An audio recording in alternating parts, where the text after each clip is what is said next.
Welcome to Special Stage and to our live coverage of the Rallynuts Severn Valley Stages Rally, the second round of the 2024 Protyre BTRDA Rally Series. As you can see here in Stage 2 in Terrenig, the weather is anything but as clement as it was last night when we were in Landrindod Wells for the ceremonial start, and that was really good. The rally returning to its former name and former haunts with that ceremonial start at the Metropole Hotel in Landrindod Wells, if I can get my words out this morning, as the Midland Man and Motor Club celebrates 50 years of this historic event.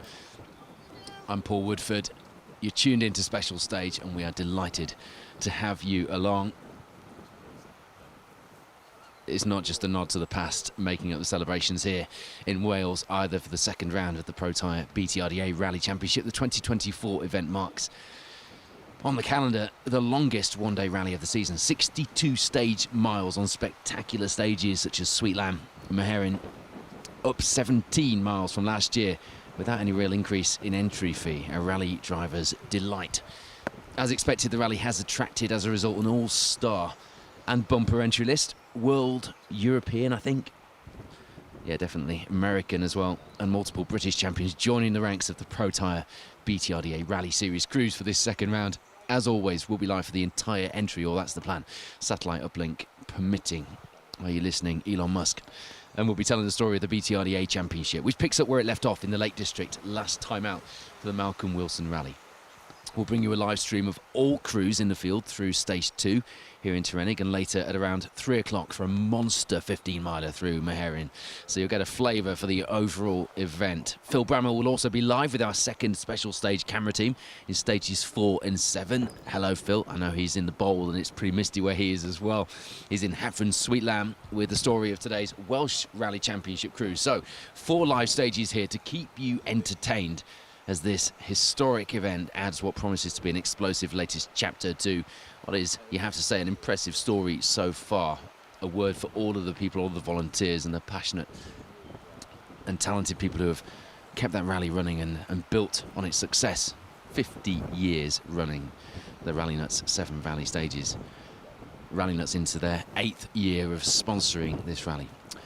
You'll be able to follow the live results for the Protyre BTRDA at btrdaRallyResults.co.uk. Just one thing to bear in mind, as Elliot Payne and Patrick Walsh fight for title number 3, they're also entered in the British Rally Championship, so you'll need to factor their times into our leaderboard. They won't appear on the results sheets. It's a long story, but owing to a bit of a complicated arrangement of 3 different permits by the event, it's not great for following the sport, admittedly, but that is what we're here for, so we'll bring you the story this second round of the UK's premier gravel series, but you'll just have to factor Elliot's times into the BTRDA crews. Basically, there are 3 permits for this rally, meaning effectively it's 3 different rallies. You can only enter 1 rally per day as per regulations, and so unfortunately anybody entering the BRC then can't appear on the other results, albeit they will appear on the championship results. Are you following? We do need to sort this out, don't we, so that people watching at home don't get such a complicated mess of various events. But I'm sure we will. The BTRDA for 2024 has a new look. Protyre sponsorship above the door of both this and the Motorsport UK Asphalt Rally Championship. So the competitors will join us here for Stage 2, having had a 4-mile blast through Sinai to start proceedings, and Viv Hamill is already on his roof in Stage 1. That is what we are hearing in that R5 Volkswagen Polo. And so well at the first round. Andrew Grennan alongside.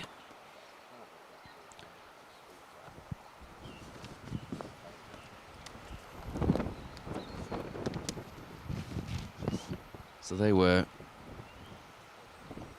well, they come here second, joint second overall in the championship standings, having come second in the Gold Star at the Malcolm Wilson, but they have put that Polo R5 on its roof in the first stage of the day, the first casualty from today's tricky stages. Hello to you watching at home. Peter Lewis, Nick Wilkins, Mark Suter, Chris Williams along with us. Dennis Sanford, Casey. Yeah, I will keep away from the annoying tannoys in the paddock from this one, Dennis. There's no tannoys near here, believe you and me. Had a good look at that glorious Avenger.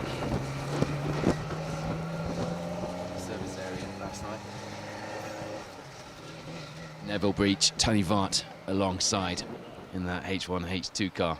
I'll put a photo up of that on Facebook.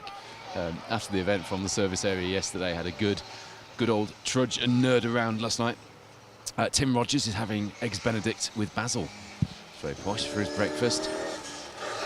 Bit of a tradition here on the BTRDA coverage. We do cover what Tim is having for breakfast. There is the Christmas Mini, Laura Christmas, Duncan Christmas alongside. Laura's first ever gravel rally, as a driver at least, in that little 1293 Mini Cooper S. It's her first rally as a driver this year as well, altogether. She's done a few single venues, and I think she did Clacton in that car last year, but she's co-drove on a couple of events as well this year so far. Hello to Marcus Long. Did you enjoy the York Motor Club Classic Rally last weekend? I did. That was really good fun.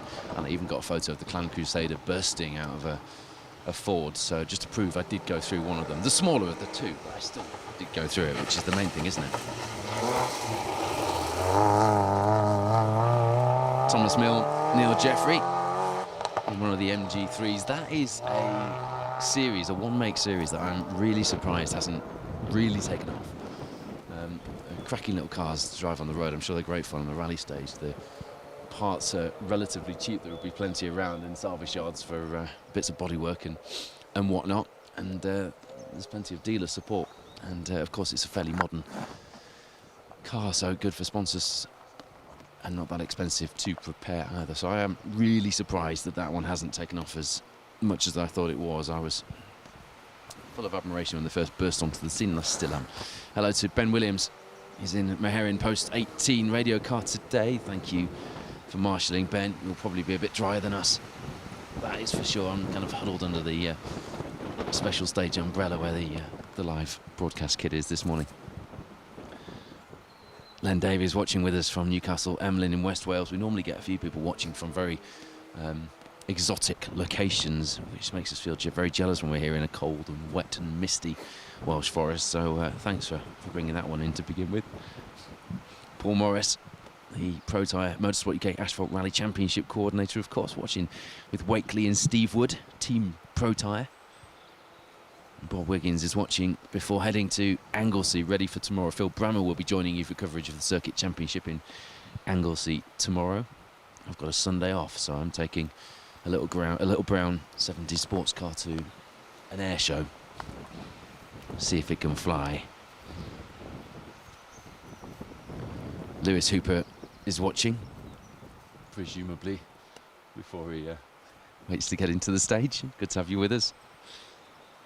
7 stages then today, 62 stage miles. Sinai was up first. We have got some drama already through there. If you're following the overall results of the rally, we'll follow the BTRDA story here on this live coverage. But if you are following the overall results, Chris Ingram was fastest through that first stage. He was 3 seconds or so ahead of Oshan Price. Elliot Payne, Patrick Walsh, the first of our BTRDA competitors, not far behind them. So we're in Terenig. It's just under 4 miles, this second stage of the day. Meherin up next, just under 10 miles.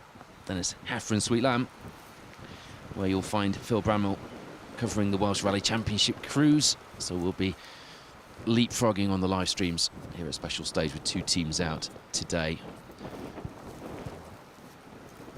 Sinai doubles up in stage 5, another 4 or so miles of a blast through the stage which opened proceedings today. And then we'll be back live with you for Meherin Main, which is just before 3 o'clock. Again, we'll be live throughout that stage as well as this one. That's stage 6 before Hafren Main finishes things off. That Meherin stage, 15.6 miles. It's a monster. Hafren, 13.3. Not bad either, is it? When we get to the end of those 62 stage miles, we will have reached a quarter distance in the Protyre BTRDA Rally Championship. Up next, of course, the Brick and Steel Border Counties Rally on the 11th of May. Just bursting into the mist, the sight of a Mark II Escort, windscreen wipers furiously trying to help with that dependability. Barry Hughes, Stuart Borden, new registrations to the Protyre BTRDA Rally Championship. Good to have them on board in that 1600 H1, H2 card. To remind you, if you're just tuning in, this is live coverage on special stage of the Protyre BTRDA Rally Championship. It's round 2, the Rallynuts Severn Valley Stages Rally. And we are running through in reverse seeded order for the 1400s and the H1, H2 historic two-wheel drive field. And unlike our usual proceedings, we're not expecting there to be too much of a gap between the 1400s historics and then the main four-wheel drive field. So we will stay live throughout that. So half an hour or so of these 1400s and historics in reverse seeded order if you're staring at an entry list, and then we're into correct seeded order for the main field after that. And we will bring you all of the crews through this second stage of the day to Rennie here on the Rallynuts Severn Valley stages. It was so great to be in Llandrindod Wells last night for the ceremonial start, taking the rally right back to its roots with the cars lining up in front of the, I'd say crowds, there were crowds of spectators at the Metropole Hotel in the centre of Llandrindod Wells there, as this rally celebrates its 50th year.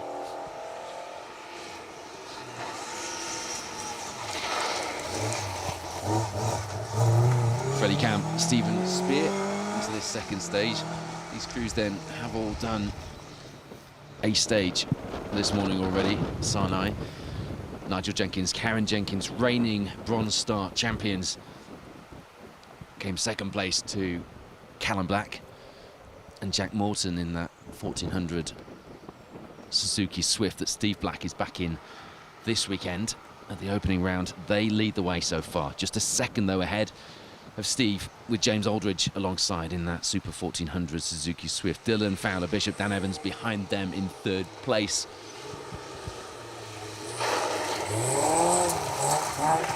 Nicely done from Giles Armitage, Josh Rhodes. It's a two-way fight for the Rally First Cup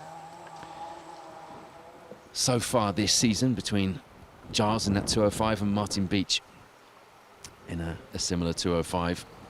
Alfie Hammond and Lewis Hooper, of course, graduating out of the Rally First Series and moving up into the senior field.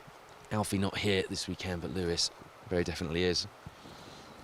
Dale Glover, I spoke to him last night after the start in the Alfa Romeo Alfa Sud. Not had the best reliability so far, and he blames me for that. Allegedly that's presenter's curse, but at the moment he's 5th overall in the Bronze Star category. 4th overall in 1400S.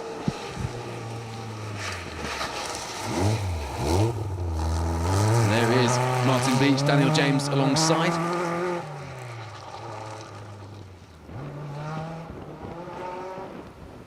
This was a very decent Rally First result at the first round. He was 14th in the B11 class.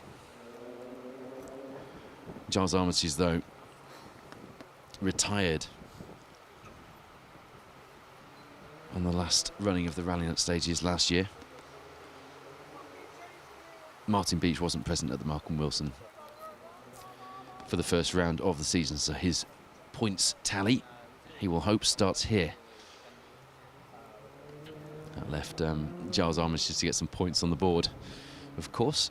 That puts him 3rd in the Rally First class altogether, because the 2 litres obviously fighting with the 1400 Rally First in the Protyre BTRDA Rally Series.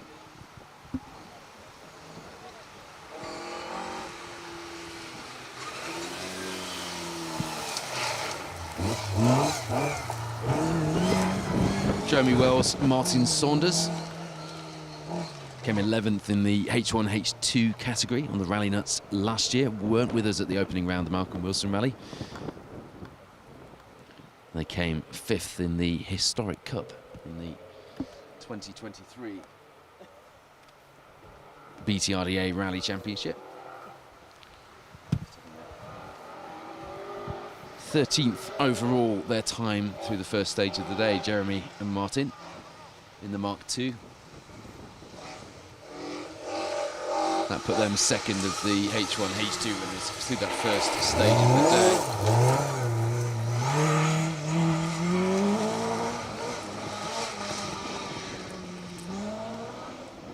Dave Peters, Andrew Richards in their H1, H2 escort. To remind you, the results that we are talking about, the leaderboard that we're talking about here at this second round, is the BTRDA leaderboard. So we'll be telling the story of the Protyre BTRDA Rally Championship Cruise, a championship which this year enjoys a record entry, as has the Protyre Motorsport UK Asphalt Rally Championship, the UK's premier gravel and asphalt championships, enjoying a bumper year and looking forward to some fantastic events and no doubt some very spectacular battles on the way to those respective titles. But you can follow the overall results at the Rallynuts Severn Valley Stages website as well. We'll keep you updated briefly on the overall leaderboards as we go through the day. There's Will Banks, Matthew Badley. They ran out of fuel on the Rallynuts stages in 2023. Didn't fare so badly, though, at the opening round of this championship year. They were third in the Bronze Star, first in 1400C in that little Vauxhall Nova. And they have, you may have seen on Facebook last night, or this morning, wasn't it? They have a new mascot for this year in Dennis, the rally dog. Little dachshund that I was photographed with next to the Nova in the service area last night. It was great to see those guys in the service area, and we love a rally dog here at Special Stage. If you've just tuned in, this is round 2 of the Protyre BTRDA Rally Championship. We're delighted to have you. It's the Rallynuts Severn Valley stages, and this is the second stage of the day. It's 4 miles through Tyrrenic here in the Meherin complex. We'll be live with you for this, and later on for stage 6, Meherin Main at 3 o'clock. As you see, the second of our MG3s through the second stage of the day. Luke Constantine, Anthony Coates alongside. Chris Ingram, Alex Chiarani lead the way in the overall rally results as things stand. We're going reverse seeded order through the 1400s and historics here before we have the main field through with us in about 20 minutes or so time. Ocean Price, Roger Evans just behind them after the opening stage. Sarnai, Keith Cronin, Mikey Galvin, William Crichton, Liam Regan, Gary Pearson, Daniel Barrett completing the top 5. Elliot Payne, Patrick Walsh, the first of our Protyre BTRDA Rally Championship crews. 9 seconds back from the overall rally lead, but going through the first stage, leading the BTRDA Rally crews.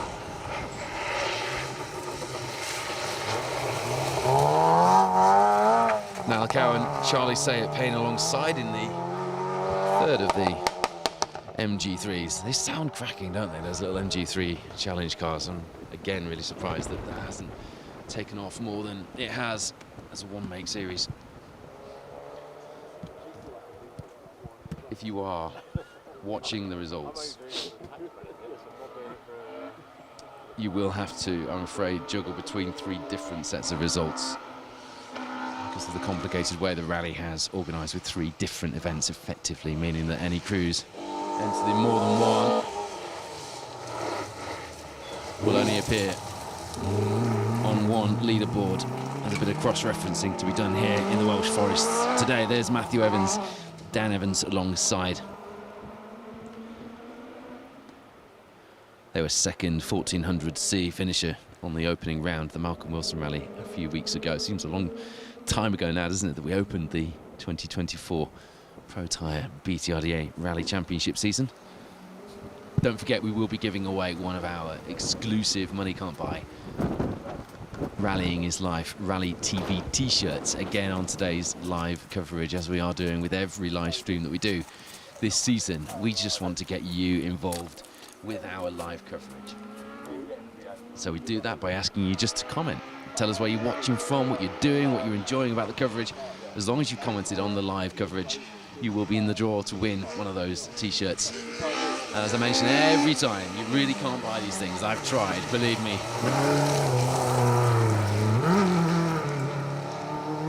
William Mains, Thomas Whittle in the 1400 Corsa, not registered for BTRDA points at this stage in the season. Up next then we go to the borders of Scotland for the Brick and Steel Border Counties Rally. Then it's the Kielder Forest Rally, 11th of May, 15th of June respectively. And we're back here, based around Bilthwells in Wales for the Nicky Grist stages on the 13th of July. The Phil Price Memorial Woodpecker Rally is there then up next on the 7th of September. And then we're in the Yorkshire Forests on the 28th of September. Busy month that one for the track rod. Before we round things off in the BTRDA Rally Championship on the 26th of October for the Visit Conwy Cambrian Rally. Hello. Well, there's a face I wasn't expecting to see in the forest, so I'm delighted to. You've been in a test, haven't you, Nicky Grist, with one of these cars this week? Just over the road here, yeah. I did come up here and do a recce just to make sure I knew where I was going. I'm out of practice now. The voice of Nicky Grist, a man who needs no introduction, who's arrived to join us in the forest here. Paddy Homan, Sam Spencer alongside in the little 1400S Puma. They were second 1400S last year on the Rallynuts, so going extremely well. Go on, Nicky. I thought you were going to say something. I thought you were nodding at the microphone. I want to say something. What a glorious day it is, isn't it? It's very Welsh rally weather, this, isn't it? Yeah, it's perfect, perfect. I mean, that first stage went well. Have you seen the results? Except for Vivian Hamill, have you seen the Polo's on its roof in the first one, so a bit of drama to kick things off. Doesn't look like a big incident, but the car is not going any further. I mean, the problem is the first stage on an event like this, everybody's so keyed up. You know, sometimes you can overdrive and, you know, these things happen. But for you expected... Oh, somebody's at us. Stopped here. Off at the top there. He stopped or something. Oh, he's reversing. He's gone off a bit. Oh, he's back on. I'll leave you. There we go. Let's see who that was. It's Chris Greenall in and over, wasn't it? Having a bit of a do, but getting away with it. James Greenall alongside. They were third in 1400S, fourth in the Bronze Star to kick things off at the Malcolm Wilson Rally a few weeks ago. It's a bumper entry here, Nicky, isn't it? And with that comes a little bit of pressure and there's a lot of excitement. I think that's the thing. I think a lot of boys would be hyped up, and instead of using that little short 4-miler just to feel the way and bed themselves in, you know, they've tried to compete with the boys up front. And, you know, it was always going to be the case that Chris and Oshin and these guys were going to start real fast. They're on pace notes, they've done a recce, they know where they're going. So, you know, unfortunately, it's a hard lesson learned for him. Yeah. Nicky spent a bit of time on a test with Chris Ingram, 2019 European Rally Champion, who is here in the BRC Cruise, having won the opening round of the BRC emphatically. Castrol-sponsored polo. What a privilege that must have been. It's an interesting one, this TE27 Corolla, Ian Beveridge. Ian Beveridge won this rally in 1987 in a Metro 6R4. Heady days they were, so he's gone down in horsepower, but in terms of rally nerdery, he's certainly gone up. He's gone from a Metro 6R4, winning the Severn Valley rally as it was in 1987 to bringing that glorious little TE27 Corolla out with us in the H1, H2 category. Nicky, it must have been quite a privilege for Chris to have you jump in that car with him. What was it like? Well, he said it was a privilege and he was honoured. I mean, at the end of the day, somebody, young Dan, James, got the pace notes, gave me the pace notes, and off you go. What have we got here then? Villanova, pretty little thing. Yeah. Gareth Bething. Oh, no, it's not, is it? That is Dylan Fowler-Bishop, Dan Evans in the Micra. Yeah, so, you know, we drove up to the stage, and next minute he's driving flat out. I said, oh, we've started, where does this stage start? So I was thrust in the deep end a little bit. He said, this is the right too. Okay, I'm on you now. So off we went, and yeah, it was nice to experience it. I did have a go in a Rally 1 car a few weeks before that. That was something else, I can tell you.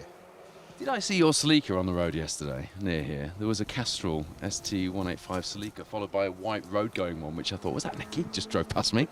That'd be good. Mine's tucked away in the warehouse, in the office, so at the end of the day, it'll be coming out on Eiffel Rally in Germany. Yeah, I really do enjoy that event. Let's wait for the TR7 to come here. one of many cars I'm looking forward to seeing today. But seeing that car yesterday with Mr. Higgins, what a sight and sound that will be. It's the TR7, the David Appleby Engineering TR7 will come through a bit later in proceedings. Peter Hinton, Lewis Sim alongside in that 2-litre Mark II Escort. I saw them briefly in service last night. They were looking forward to this.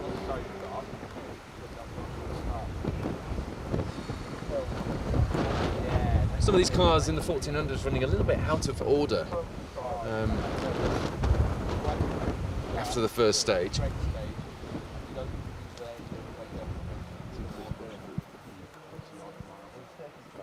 Waiting for Chris Bush through in the course, who really needs a finish to get his championship season on track.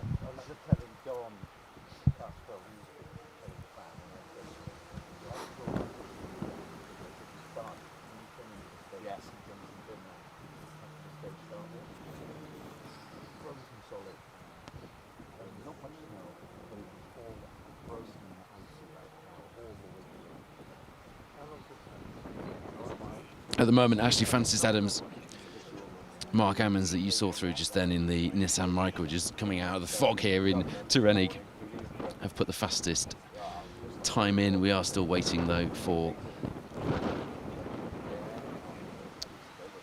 Nige and Kaz Jenkins and Steve Black to come through as well. We're also waiting Dale Glover, and as I say, Chris Bush and a couple of others. The 1400s in the historic field do seem to be running a little out of order on the road. Matthew Hurst, Declan Deer then leading the way in our Protyre BTRDA Rally Championship cruise through that first stage in Sinai. And just looking at the times, no Elliot Payne and Patrick Walsh, although not appearing on this leaderboard, they put a time in of 4 minutes. They will be 1.1 seconds ahead of Matthew Hurst, Declan Deer, the reigning Welsh Rally champions, looking to finally add the BTRDA Rally Championship to their CV this season. Matthew Hurst and Declan Deer. There's Tom Constantine, Tony Walker in the last of the MG3s in this 1400 entry. Russ Thompson, Stephen Link then in third place in our BTRDA cruise overall in the B13 Evo 9. We knew they would go well here, and that is a strong start from them. But I'll tell you what, Rob Wilson, Martin Haggett, on the overall results, not registered for BTRDA points, but on the overall results just behind them. So the battle for B13, just 3 seconds in it, and just 0.1 of a second behind them. Daniel Sigurdarsson, as to Sigurd Dottir in the Fiesta Rally 2. Perry Gardner, Jack Bowen back out this season. Good to see them, good to have them back out on this Rallynuts Severn Valley stages. They're in 5th at the moment. To remind you, as we're going through the results, we'll be talking mainly about the BTRDA rally results. We will touch on the overall rally results, and we'll give you a flavour for how the event is shaping up overall. But it is the Protyre BTRDA Rally Championship narrative that we are bringing you today, which is why when we're talking about overall leads, Matthew Hurst, Declan Deer show on your results, but you just need to slot Elliot Payne and Patrick Walsh in there because they didn't do the recce. That's the distinguishing feature for the BRC crews as to whether or not they can compete for BTRDA points here today as well. They can't compete for points if they do the race. So Callum Black, Jack Morton, for example, reigning asphalt champions, they are here. And this year are registered for BTRDA points, but they can't score points. The recce yesterday. Philip Harris, Derek Davies there in the C3 historic escort.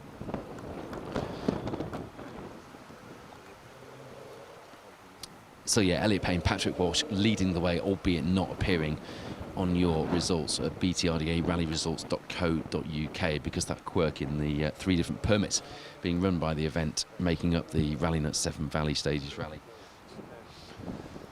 1.1 seconds with Elliot's 4-minute stage time through Sinai as the cars arrive here at Tyrennig. If you're watching the tracker, you'll be able to see how close they are to coming through this stage, but we've got a few more of the 1400s in the historic field, and as I mentioned earlier, there'll be no gap, as there sometimes is.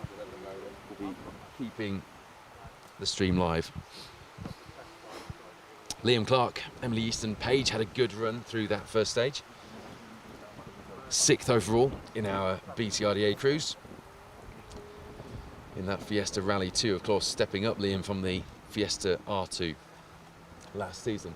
Nicky Grist, just we talk about as people who haven't these cars, been in these cars, just how big a step that is from an R2 Fiesta to a Rally 2 Fiesta. But from someone who has been in these cars, how big a step is that? I mean, quite a big step in terms of speed, but actually you're jumping into a car that's much more capable as four-wheel drive. It does everything so much better. You've got grip and traction and what have you, but you've got a lot of horsepower.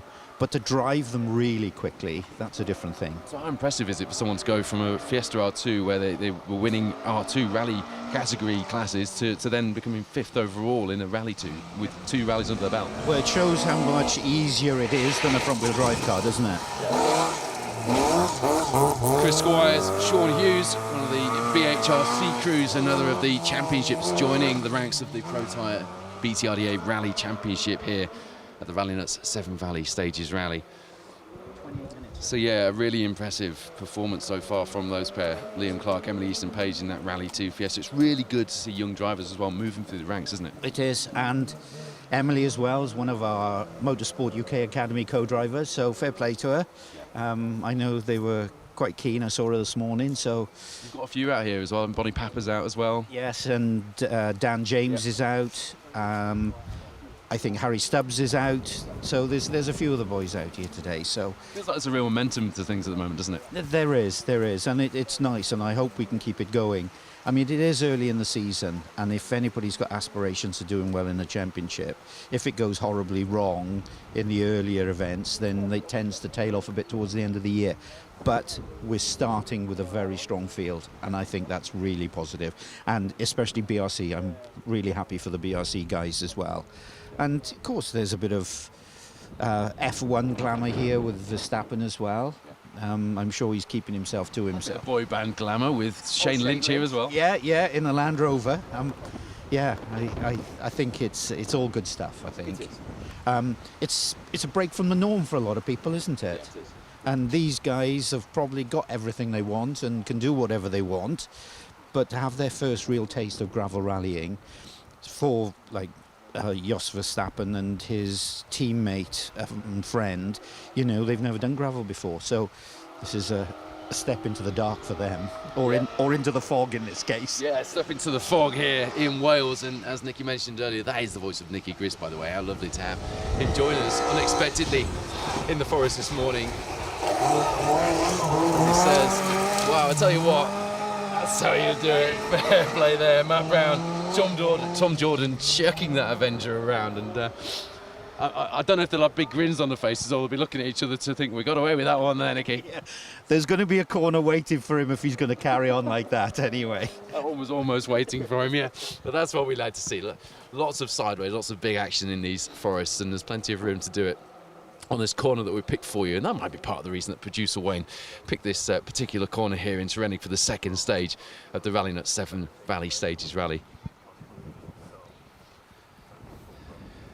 If you're just tuning in, Nigel and Kaz Jenkins, we're yet to get them through this second stage here, but they lead the way.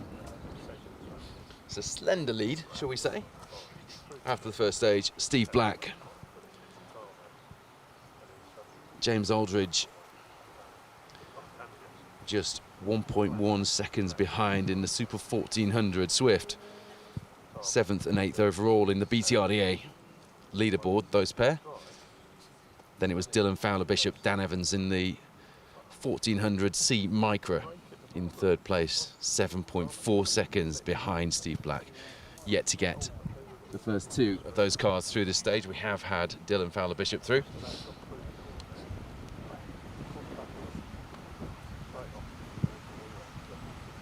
Apologies, we haven't. It was Ashley Francis Adams and Mark Ammons in the Micro. I'm just getting my Micro liveries square in my head that we saw through, wasn't it? And they were fourth coming into this stage in the Bronze Star, third in 1400S, 4.9 seconds behind Dylan Fowler-Bishop. Sorry, yeah, it was Ashley Francis Adams, to correct myself, in that Nissan Motorsport liveried Micro, wasn't it?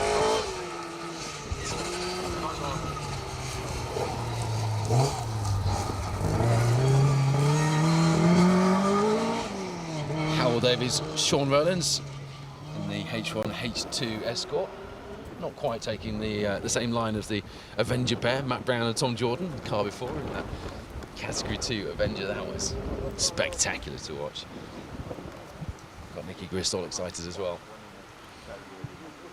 Quite short stages to start the day here, 62 stage miles overall, but these first two stages, Sarnai 4.17 miles, Terenig just under 4 miles.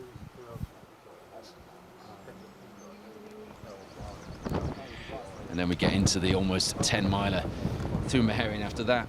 Hafren Sweet Lamb, 11.2 miles following that one in stage 4. It's Meherin Main and Hafren Main, the joined up stages this afternoon, that really give us the bulk of that mileage. 15.6 miles, 13.3 miles respectively.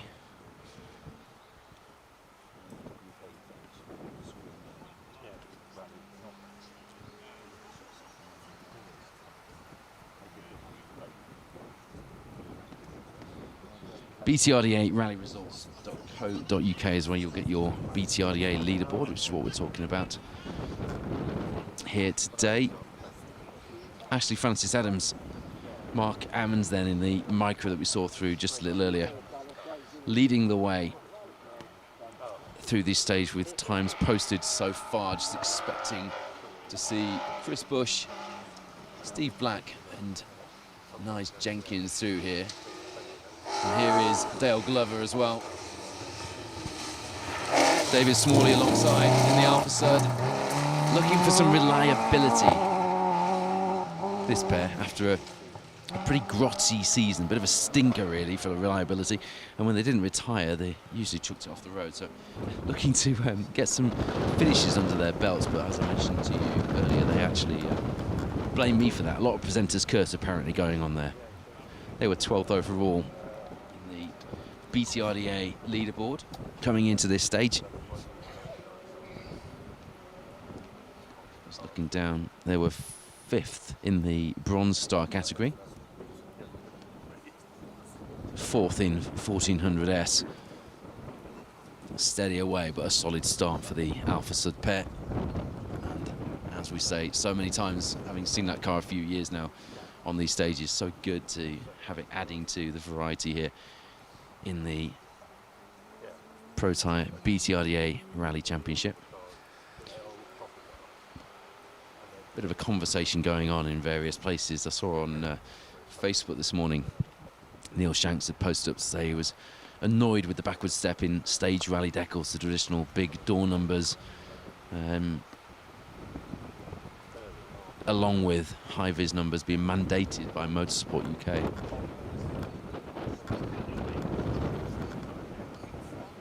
I like big numbers. Obviously it helps with what I do, but it helps for spectators as well. And I know Damien Cole was arguing that the door numbers get dirty on wet events, but you know what? They look like proper rally cars, don't they, when they're lined up in a town centre start with the numbers on the doors. And the theatre is important too.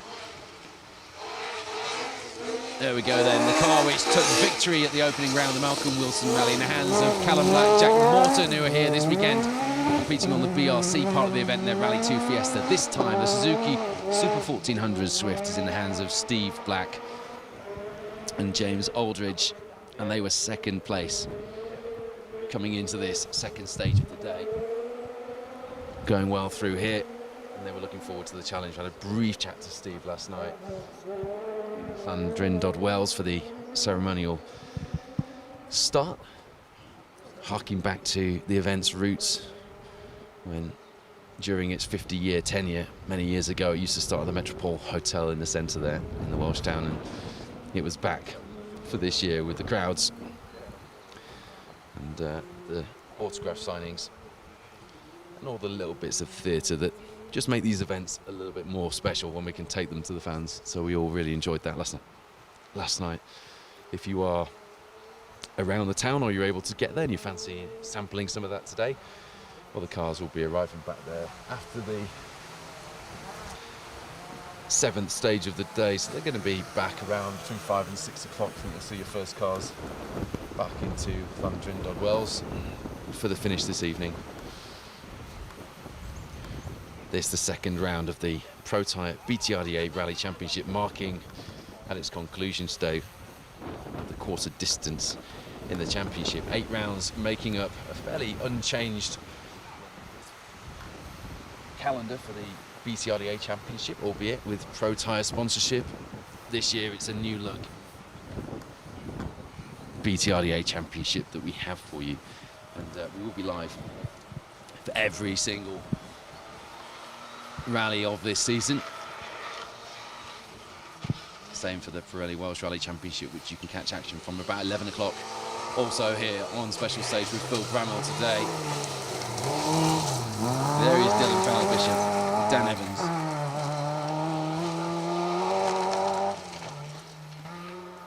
Chasing our 2021 Bronze Star champion in that family Suzuki Swift in the little micro.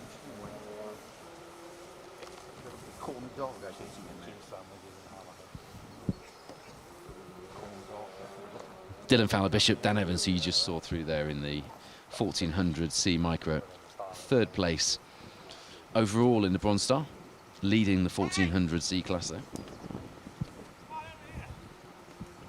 They come here We got a much better spot here.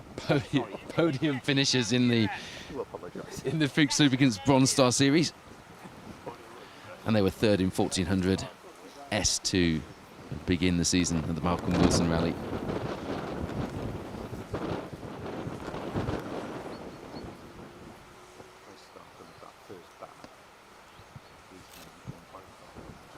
Rallynuts 2023 was good for Dylan Fowler-Bishop and Dan Evans. They were 1st in 1400C, 3rd overall in the Bronze Star category, which is for 1400 cars here in the Protyre BTRDA Rally Championship.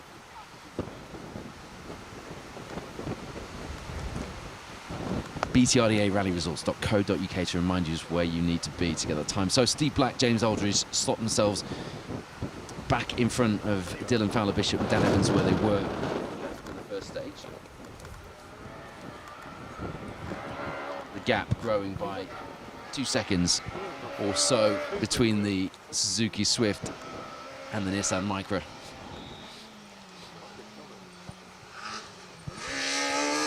There are your reigning Bronze Star champions coming here 2nd place after a 2nd. It's Callum Black at the opening round and throwing that little NJ Auto Repairs Micra around. Nigel and Kaz Jenkins.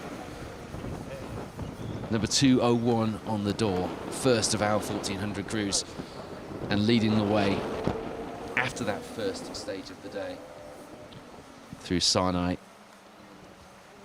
Just 1.1 seconds ahead of Steve Black and James Aldridge, though, who took some time from Dylan Fowler-Bishop and Dan Evans in 3rd place through this 2nd stage. So will they have taken enough to overhaul that leading Bronze Star? We'll find out when Nigel and Kaz Jenkins get to the end of the stage. That should, we haven't got the tracker up in front of us, I don't believe, producer Wayne, but that should bring us to the end of the 1400 field. That does mean that we're missing a few crews. Chris Bush, Robert Bryn. I did see the Corsa parked last night outside Bilthwells at the showground, so the car is here. I'm just looking to see if I can see them on the results from the first stage. Sinai, I can't see that Corsa with Chris Bush on the results, so perhaps a problem before the rally started for Chris Bush. Already drama in the 4-wheel drive field through the first stage of the day. Viv Hamill in the Polo R5, in which he took a podium at the Malcolm Wilson Rally.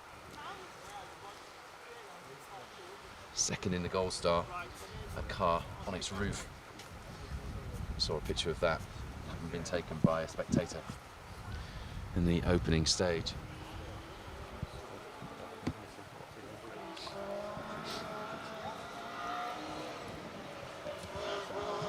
Hopefully, this will be Chris Bush.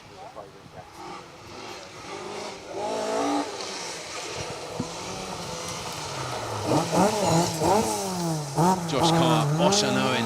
So no, Chris Bush does look like he hasn't started this event. Get my fingers working. I'll flick to the retirements and just see if there's any confirmation there.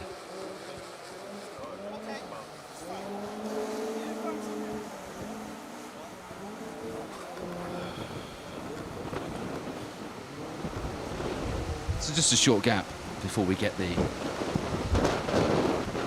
four-wheel drive cars into this second stage of the day. Tyrannic here in the Meharin Complex of Forests in Wales for this second round of the Protyre BTRDA Rally Series. It is the Rallynuts Severn Valley Stages Rally, and we've got an all-star cast joining us, joining ranks with the BTRDA coming up. So you're going to get action from the British Rally Championship, the Welsh Rally Championship, as well as the British Historic Rally Championship and some local championships, all thrown in for good measure. But we're bringing you the story of the BTRDA here today on the special stage for this live coverage. The story of the Pirelli Welsh Rally Championship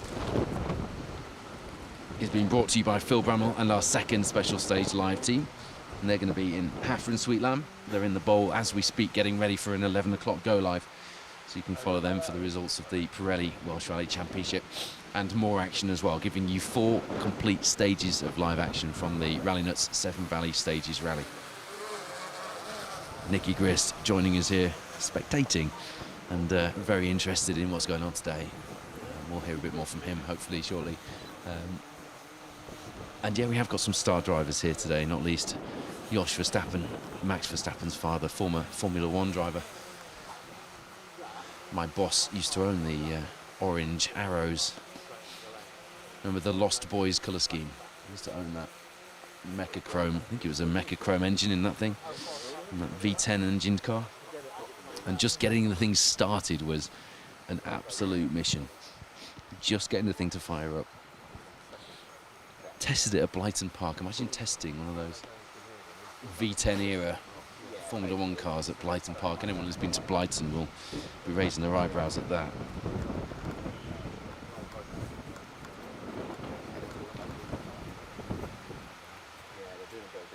Yeah, Chris Bush, Robert Bryn, engine failure before the start of the first stage. Just to confirm that we're not seeing that courser through this second stage either, as a result of retiring before the start of the rally effectively. Bitterly disappointing for them. As I mentioned earlier, they needed to get a finish here to get that championship campaign on track before they fall too far behind, having not got a finish either from the Malcolm Wilson rally. They retired on that one as well. Bitterly disappointing start to this Rallynuts Severn Valley Stages and indeed the Protyre BTRDA Rally Championship season for Chris Bush.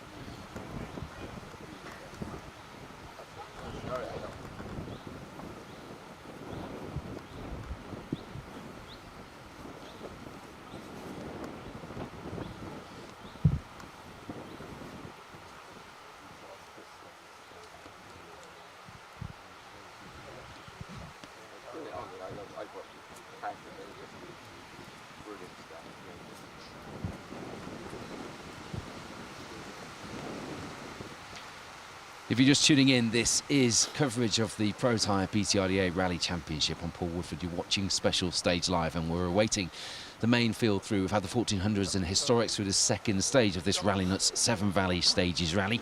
The 50th anniversary, a bumper entry, a huge set of mileage across the 7 stages today, 62 stage miles to celebrate that 50th year.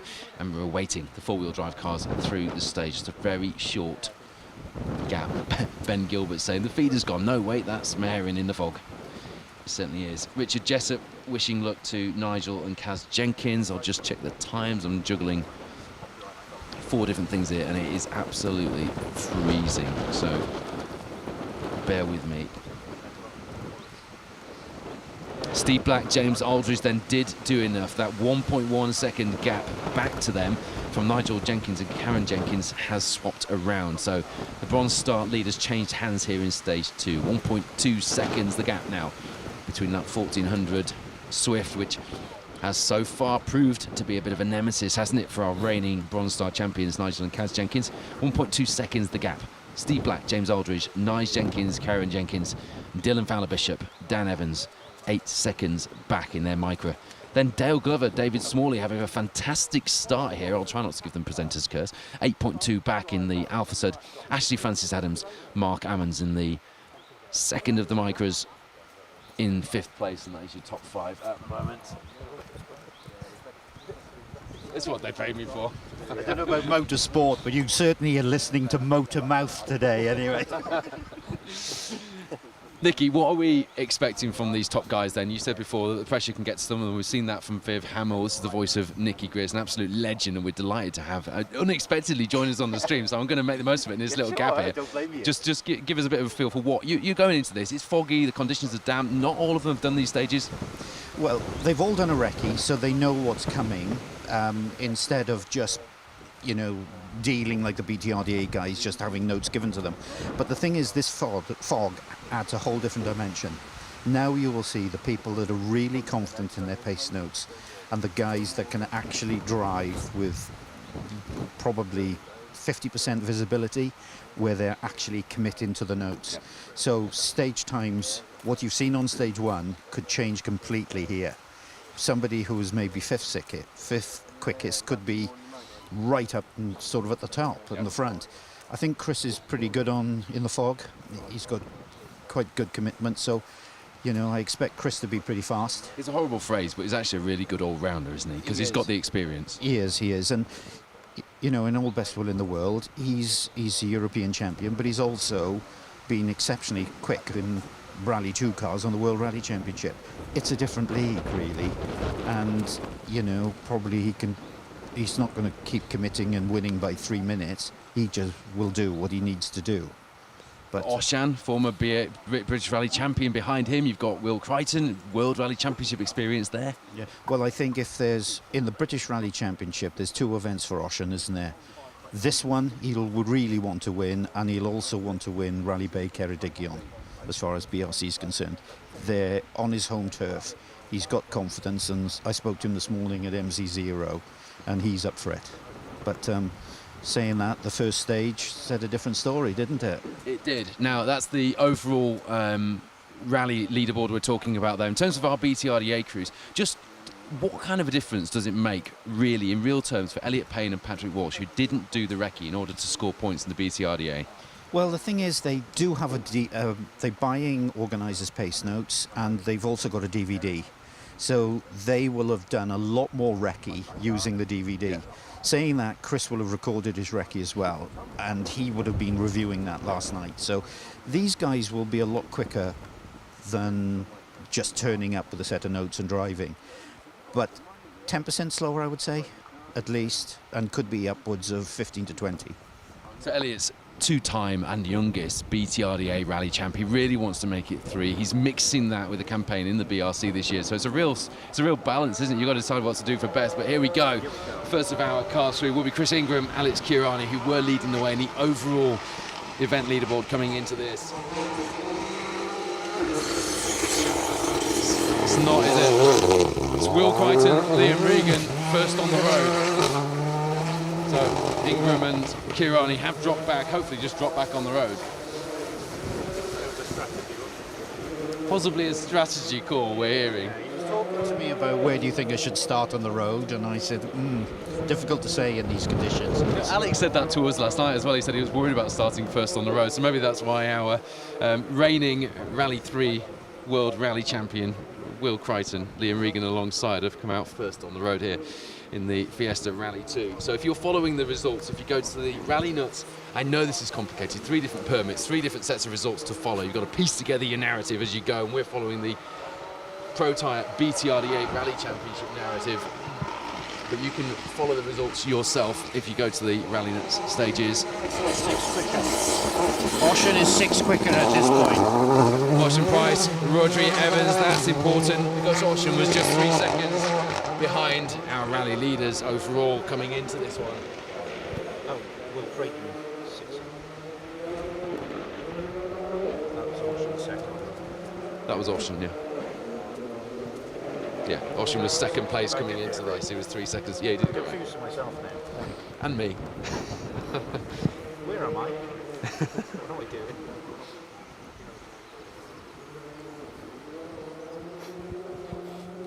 So you're watching the mixture of British Rally Championship and BTRDA Rally Championship crews into this second stage of the day, Terenig. Just under 4 miles. It's a really short, sharp blast, this one. Chris Ingram, Alex Kirani dropping back on the road.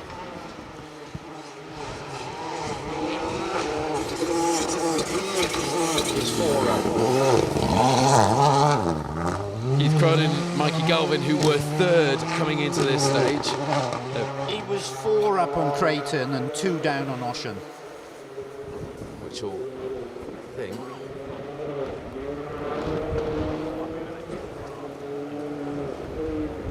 So Ocean took just under a second out of Keith on that first stage. He's taken a couple out of him on this one. Ocean, he'll be hoping, cementing that second place, this second stage. These are difficult short stages though, aren't they? Under 4 miles, you can't really get your teeth into it. No, you can't, and I think for any driver that's trying to bed themselves in, by the time everything starts to flow, you've got to stop. Then you've got a long road section, in this case coming here, and then they've got to start all over again. But the guys that are really on it will be pushing hard no matter what. Sprint stage, some of these marathon stages today, 15-miler through Maharian later when they join the stage, so it's going to be one to watch, but it's all the same if you're pushing for us all. Gary Pearson, Dan Barrett, of course, 2022 BTRDA Rally Champions. Sorry, 2020 BTRDA Rally Champions. Elliot was 2022 and 2023. They did the triple that year. Gary really looking to make a mark on BRC this year to add that one to his CV. He was 4 seconds down on Will Crichton. So first times through don't really tell us a lot without Chris's time dropping in there, but the order is the same after this second stage. Getting updates from youngsters football match at the same time here. I'm juggling things here in this foggy Welsh forest. And you've got me rabbiting on in your ear. Doing a bit of a Robbie head with the phone out here though, which is good. Here we go, Chris Ingram. Alex Kirani alongside Nat Castrol, liveried Polo R5. Using all of the road, as they say. He was. I mean, yeah, it was difficult to hold the line there, wasn't it, on the exit? It certainly tail out. I made him 2 slower than Ocean actually here. And that will keep him a slender lead. It was 3, just over 3, the lead after the first one. Waiting for our first Protyre BTRDA Rally Championship competitor, which will be the Amigos Tequila beer-sponsored Rally 2 Fiesta of Elliot Payne and Patrick Walsh. Patrick in with Elliot this year. Tom Woodburn, who's taken us to previous championships with him, concentrating on WRC duties this year.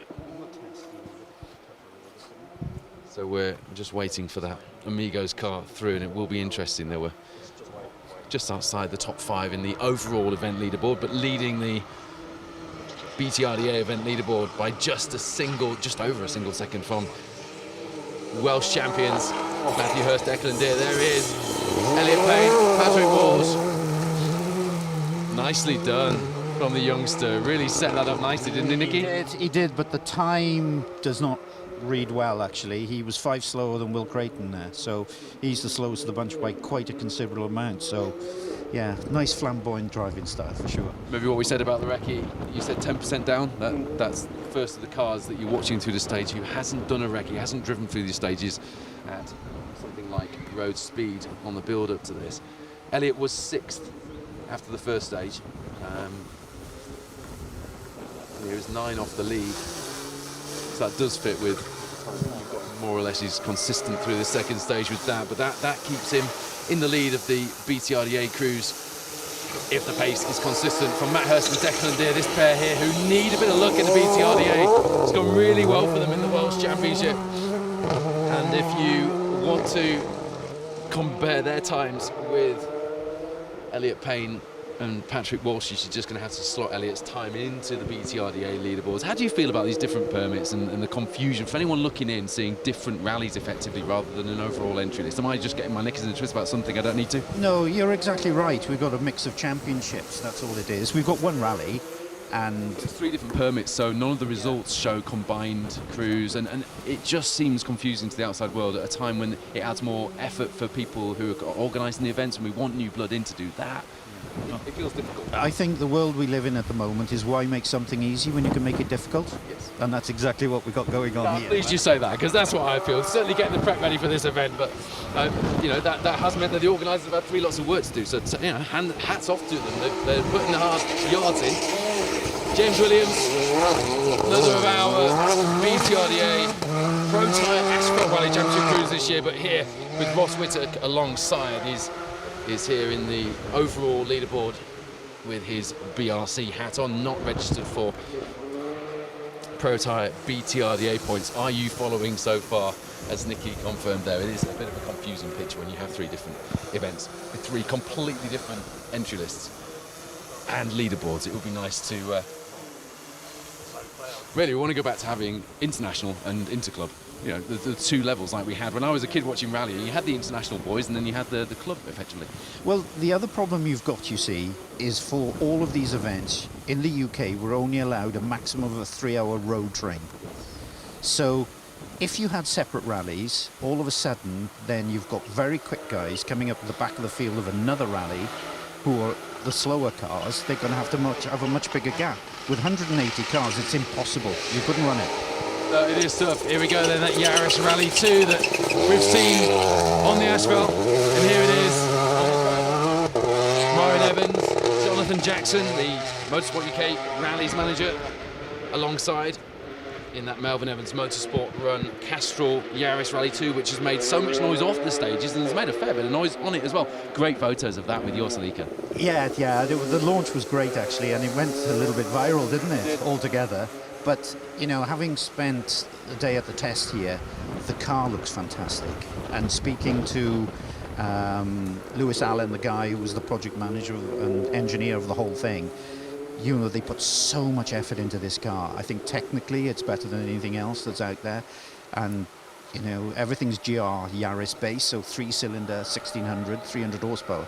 But there's a lot more to come from this car. A lot of developments come as well. It is fresh out of the box. First gravel rally for, certainly in the UK, for the Yaris Rally 2. Myron getting to grips pretty quickly with it though. Callum Black, Jack Morton, reigning Protyre Motorsport UK Asphalt Rally champions here with their BRC hats on. They did take the Bronze Star victory in the opening Malcolm Wilson rally here in the BTRDA Rally Championship in the 1400 Swift that you've seen Steve Black now leading the Bronze Star, the 1400 field in, but this time out concentrating on his BRC effort. So did do the recce, is registered for BTRDA points, but did do the recce, which means he can't score points here. Are you following? Do you know what you're on about? I know what I'm on about. I'm just not sure if I'm making everybody else know what I'm on about. Are you following, Nikki? Yes, I'm with you every step of the way. And you're absolutely right. So it's just Elliot Payne and Patrick Walsh, basically, that if you're watching at home, you're trying to slot them into your BTRDA leaderboard, that is what you're doing. Just slot them in, and at the moment you're slotting them in, I believe, in the lead, but I am just going to double check that, my thinking on that.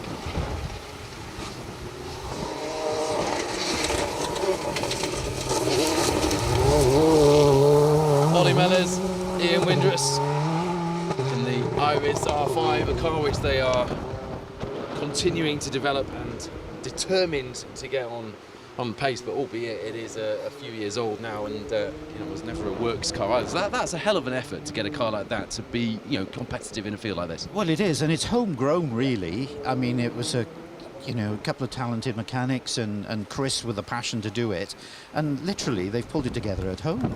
It's fabulous what they've done. I mean, the time was slow. Yep. And at the end of the day, that just shows that they haven't got the money for the time and effort of test and development. Chris Mellors, there was a great photo. It was his car, wasn't it, in the little clips that we put out on the Motorsport UK preview, in the Escort Cosworth won this event. In a work spec Escort Cosworth back in the 90s. Appreciates Craig Drew back after a couple of of years out, certainly from doing BRC and BTRDA events. He's done the odd bit of off-road stuff and a bit in between, but Reese was fired up for this when I spoke to him in the town centre last night.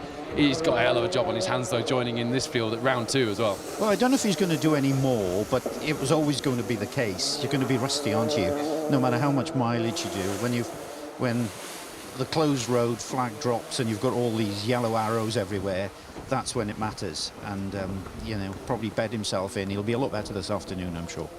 We saw Reese last time in one of the M Sport Fiesta Rally 2s. You're going to get Jos Verstappen, Jarmo Reynard through next in the first time of debut for the new Fabia Rally 2. Nice and relaxed in the town centre last night in that red ball Verstappen Motorsport liveried Skoda. First ever gravel rally, and as Nicky Griss just pointed out, driving like a tarmac driver. He was, yeah. He was scared of it oversteering there, wasn't he, a little bit? He's just trying to keep it neat and tidy. I mean, at the end of the day, you know, it'll be a little bit slower, but, you know, his time on the first stage showed that, you know, it wasn't slow really on the watch, was it? And great to have superstar drivers here, whether they're ex-Formula One, whether they've done rallying before or not. It's good to see someone different that gathers a bit of a crowd. But the other thing, you know, we've had Formula One drivers in the sport before, and it's proven that F1 drivers are not good rally drivers. They just can't handle... Even current ones? Yes, absolutely. And you know, that great video with, what's his name? Coulthard, saying he got out of the car and did his belts and just got out. He said, I'm not going back down the stage with Charlie Rondo. Brilliant. Yeah. That is the voice of Nicky Griss. Delighted that Nicky surprisingly showed up at Junction and gave us a bit of an insight here. Rory Young, Alan Cullers in the Polo Rally 2. Not registered for BTRDA or BRC points. I'm not sure which leaderboard they're going to fall in. That was Rory Young, Alan Cullers. If you want your Christmas tree, that's the man to speak to. Oh, is that right? That's why it's got Christmas trees all over the car. Well, I hope he's not going to be felling any today with his car anyway. That's done in the past. Bit of presenter's curse there, possibly dropping in.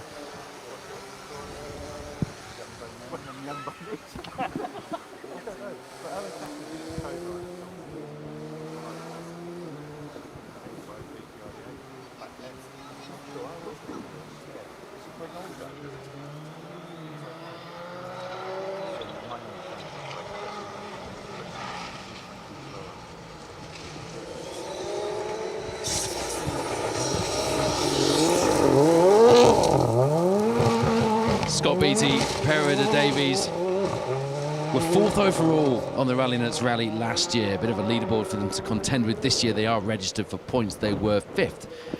Gold Star on the Malcolm Wilson Rally to begin their Protyre BTRDA Rally Championship campaign. I am just going to work out Elliot's time and hopefully give you an update with Elliot's time slotted into BTRDA results.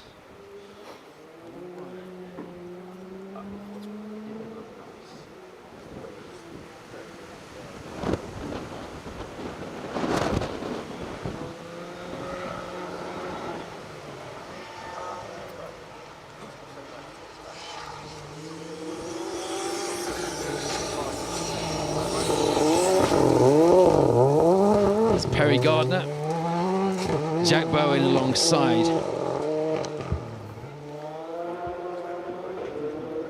They were 19th overall on this rally.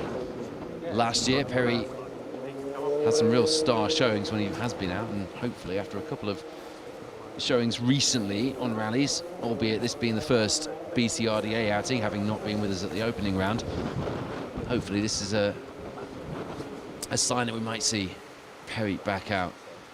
Saw Dad Sean, former BTRDA rally champion, at the ceremonial start at the Metropole Hotel in Llandrindod, Wales last night. It was great to see him, and he looked really excited about this. Great to have Perry back out in that TNT sponsored Fiesta R5. So Elliot's time 3:55.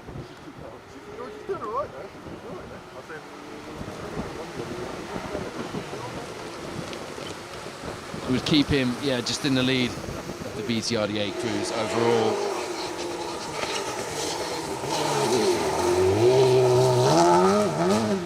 Roger Hodinas, Robin Bussemans in the Fabia RS Rally 2. Again, debut for that car. You've seen the sister car in the hands of Jos Verstappen a little earlier.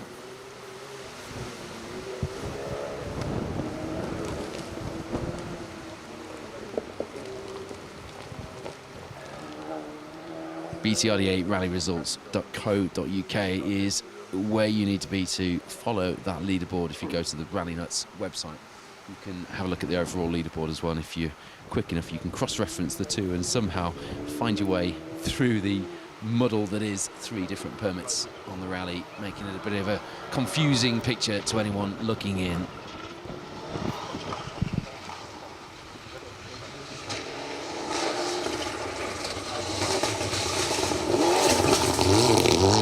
That's Russ Thompson, who was bound to come here and impress. He does every time, but among this field, he'll be a quick man. He was 3rd overall in the BTRDA Cruise for the first stage in the B13 Evo. He came 4th overall and won B13 here in the Rallynuts last year. Not a stranger to a strong result here on this rally. And he was first B13 from 8th overall to start the season on the Malcolm Wilson rally.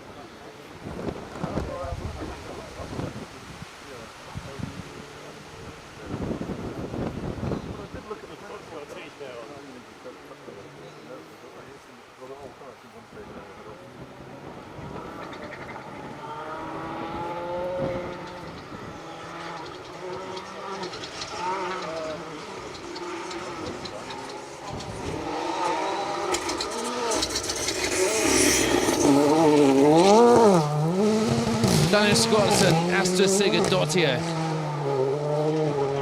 joining us from last year back here on UK events, having done mainly Icelandic events since around 2011, I think. They were 8th overall, though, on the Severn Valley stages in 2009. Bit of a time ago, that. Stepping up now to B14 in that Rally 2 Fiesta, having taken a 9th overall finish to start the season at the Malcolm Wilson Rally. They were 15th overall, 4th in B13 in an Evo on last year's Rallynuts stages. To remind you, one of the crews adding a bit of an international flavour to proceedings here at the second round of the Protyre BTRDA Rally Championship. It might look foggy and wintry here in Meherin, and I can tell you it absolutely is. Terenic, this second stage of the day, is bitterly cold, and we've got driving rain into the fog as well. There's Rob Wilson, Martin Haggard alongside. Not registered for BTRDA points, but fighting for Welsh Rally Championship points with that Ravenel car. And you'll be able to see the Welsh Rally Championship coverage with Phil Bramall in about a quarter of an hour's time.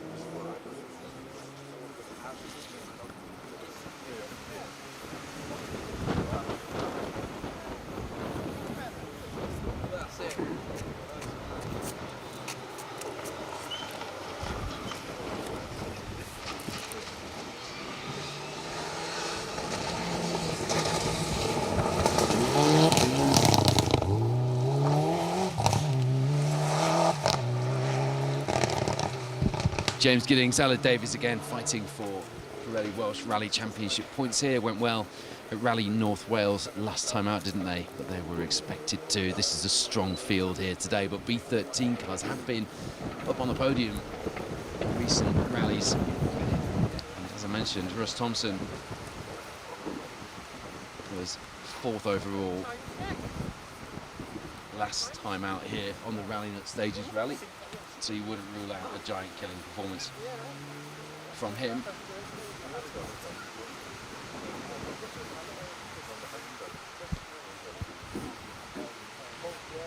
Russ Thompson's 2nd overall in the championship standings after that opening round as well.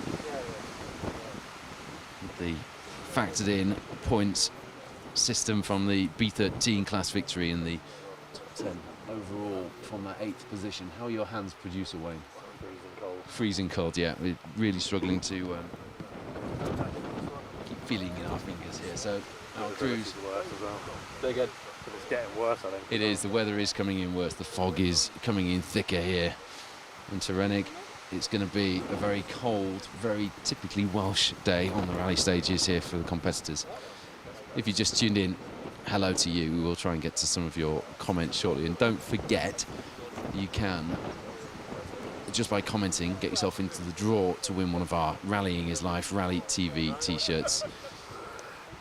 We simply want to get you guys involved in our coverage this season, and that is a very good way of doing it. So we will be giving away one of those t-shirts today, and I've got a bit of news about a very different t-shirt giveaway as well, which has a charity element and links to one of the legends of our sport. We'll talk about that. Wow, there is the pair that I was talking to Nikki Grist about just a few minutes ago. Liam Clark, Emily Easton Page, stepping up from the R2 Fiesta in the BTRDA R2 Rally Cup into that Rally 2 Fiesta for this season in B14.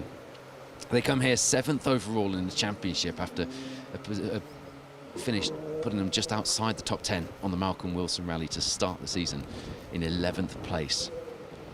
Now in the R2 Fiesta they were 2nd in the R2 Rally Cup and 40th overall here on last year's Rallynuts Stages Rally, so they know these stages, they go well on them, and so far they have put in a pretty impressive performance here today, having stepped up for only the 2nd rally into Rally 2 Fiesta. I must admit, when Liam said at the BTRDA Awards do at the start of the year that he was stepping into a Rally 2 Fiesta, it was an eyebrow raising moment. Hello to Roger Priestall, a man who not too long ago, being kind there Roger, used to join us here in the Bronze Star 1400 category in his Satria. He's back in a Proton Satria, albeit it's an S2000 spec car. Done a couple of circuit rallies, and we're hoping that we might be able to tempt Roger out.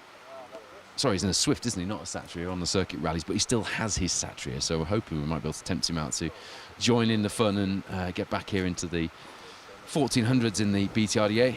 Dan Elmore confirming that Lincolnshire is in fact fog-free. Hello to you. Colin Steer watching from sunny Devon, wishing luck to Mark Higgins in the David Appleby Engineering TR7 V8, and also Phil Harris and his service crew, Dave Harris. Jason Taylor says his worst nightmare is rallying in the fog. And you heard Nicky say that this is where people really find out whether they're really listening to pace notes.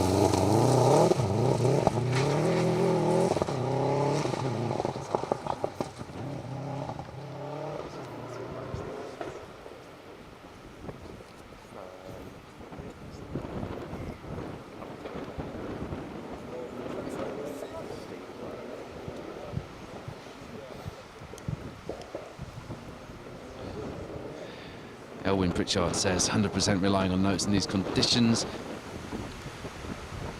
Chris Williams enjoying working out the times as they come through. Chris Boyd, Oshan hits back. Chris leading by just 0.4 of a second. The race is definitely on. Hello to Bonnie Papa, getting ready to get out with Colin Minton.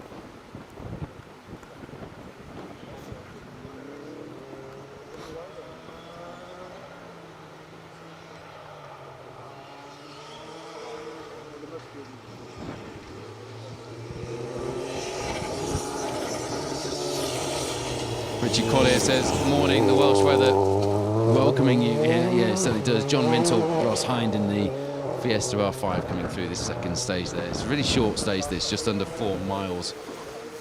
Glenn Baker says it's sunny in Somerset. Sorry, it's not sunny there. I bet you're sorry. Not as sorry as I am, it's not sunny here.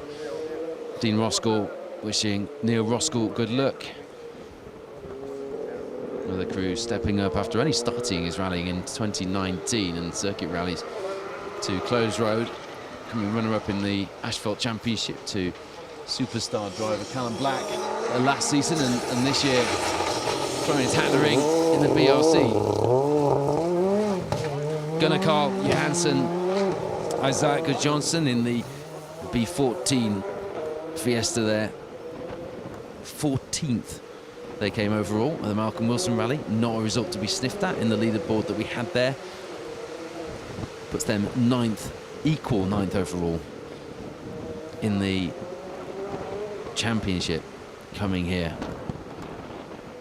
Neil Roskell should be up next. Oh, James Leckie will be up next in the C3 Rally 2, adding a bit of variety to the B14 class. And then we should have Neil Roskell after that in the ND Civils Rally 2 Fiesta.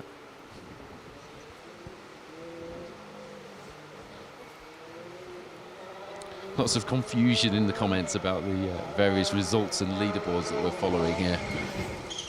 The results that we're bringing you are the Protyre BTRDA rally results. It's a great colour scheme, that, isn't it? I saw that last night and thought that looks great. James Leckie, Stephen McCauley alongside.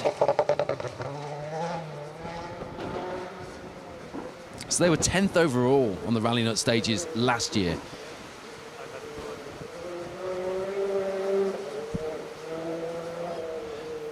In a great looking car, and as I say, adding a little bit of variety.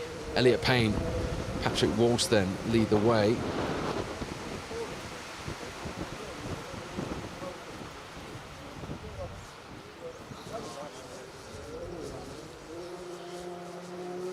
Just looking down the results, 7:55.3 is the overall time.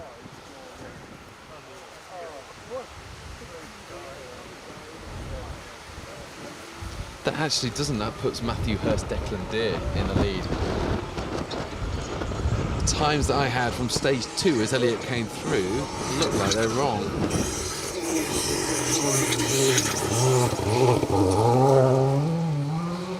There is Neil Roskell, Di Roberts alongside.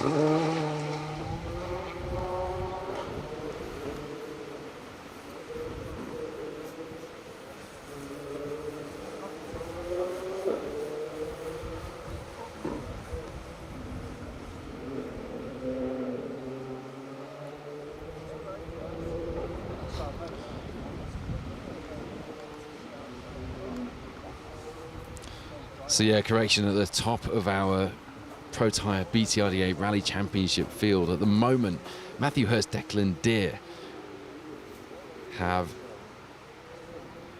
it's around a 10-second lead, just under, to Elliot Payne and Patrick Walsh. Russ Thompson, Stephen Link behind them in 3rd place in the B13 Evo. A formidable performance so far from them. Daniel Sigardason, Asta Sigurðardóttir in the Fiesta Rally 2 after that, as you see Carl White.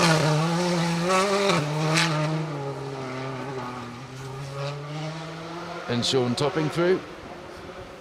A reminder that we've lost George Lepley and Dale Bowen. We're not going to see them through here in the Galant VR4 in the Historics, which is disappointing, but a bout of man flu meant that George really didn't fancy spending the day. Long, grueling day it will be as well, behind the wheel of a rally car, feeling as ill as he did.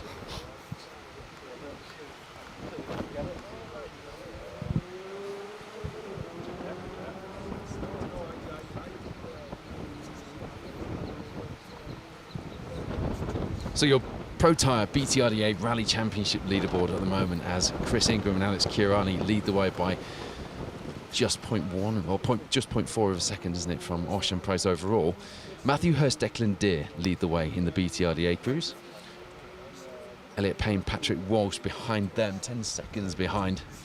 And then just behind them, after a bit of a stinker of a stage for the Amigos pair, Russ Thompson, Stephen Link in the B13 Evo 9. Daniel Sigardason, Asta Sigurðardóttir, 6 seconds behind in 4th place. Then it's Perry Gardner and Jack Bowen, 0.2 of a second behind the Rally 2 Fiesta up ahead in their older spec R5 car.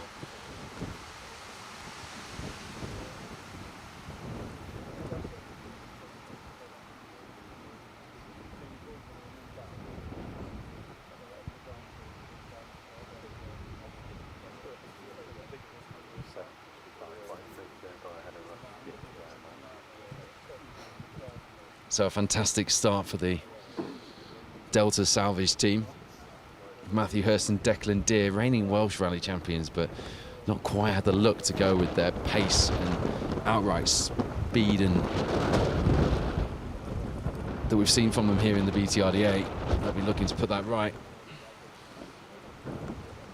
10th overall at the Malcolm Wilson Rally after a frustrating moment early on when they lost the drive shaft on that Fiesta R5, but managed to put a pretty impressive fight back together and get back up to 10th overall, get some points. See some 6th overall in the Gold Star standings coming here to the Rallynuts Severn Valley Stages Rally round 2 of the championship, but they were 3rd place overall in the Gold Star on the Rallynuts stages in 2023. So always round pushing hard and looking for some improvement and to get themselves some decent points on the board. And they'll very much be hoping for maximum, doing everything that they can towards that aim at the moment. It's Joe Price with Chris Brooks alongside in the historic Escort.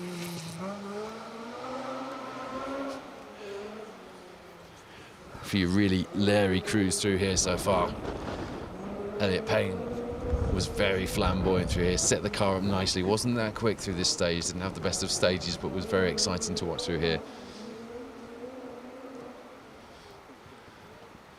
Not quite as flamboyant as the Avenger through the 1400 and historic field to kick things off, mind. And then Chris Ingram, Alex Chiarani in the overall rally field in the BRC category, they were very leery here as well, just struggling to keep the back end in check.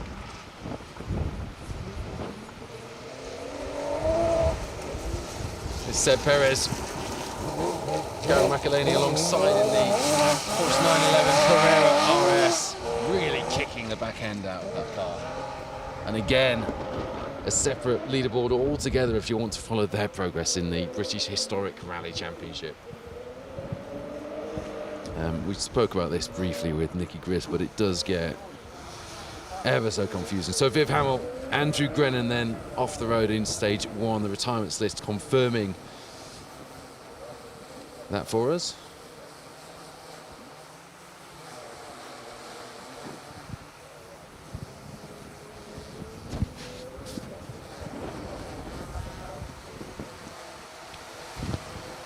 A really disappointing start from them after that 2nd place finish at the Malcolm Wilson Rally last time out, impressing on their first trip out here to the BTRDA in the Lake District. Here we go, Mark Higgins, Phil Pugh alongside in the David Appleby Engineering TR7 V8. A slight crease in the front corner of the co-driver's wing on that TR7 V8 from there off on Rally North Wales. That car is completely to the Works spec cars. They've got Roger Clark's Works TR7 V8, the John Davenport spec car, sat in the workshop at David Appleby Engineering. They have mirrored the spec of those cars exactly. I heard a story about the inlet plenums being partly anodized. No reason technically or scientifically for why that might be the case or what advantage it may or may not give, but just because the Works cars had that, so the David Appleby Engineering cars have got that as well. That is how closely they've followed the build spec, and as David Appleby himself said to me yesterday, they've still got the Bay City Roller style tartan door cards in. Really glorious car. Fantastic to see Mark Higgins and Phil Pugh in that car, and looking forward as well to seeing them on the Manx. That'll be an iconic sight. Windscreen wipers stuck, isn't what you want, and you've got the fog coming in, and it's starting to rain here in Wales for Matthew Robinson.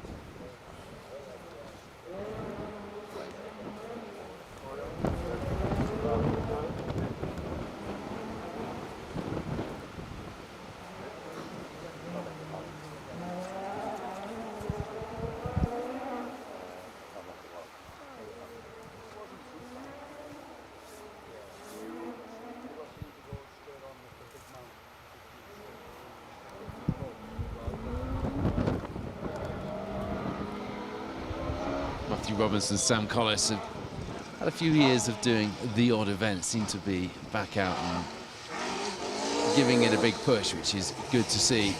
You need your windscreen wipers.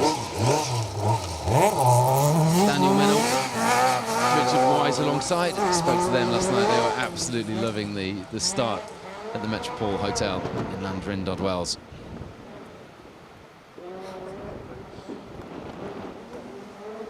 They were lapping up the attention from the crowds.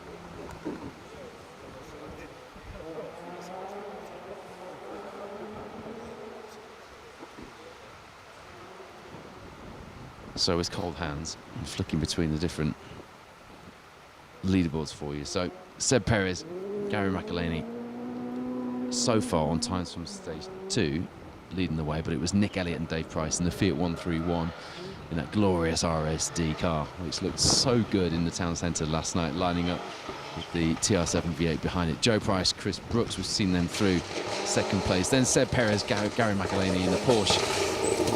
As you see, Pat Naylor,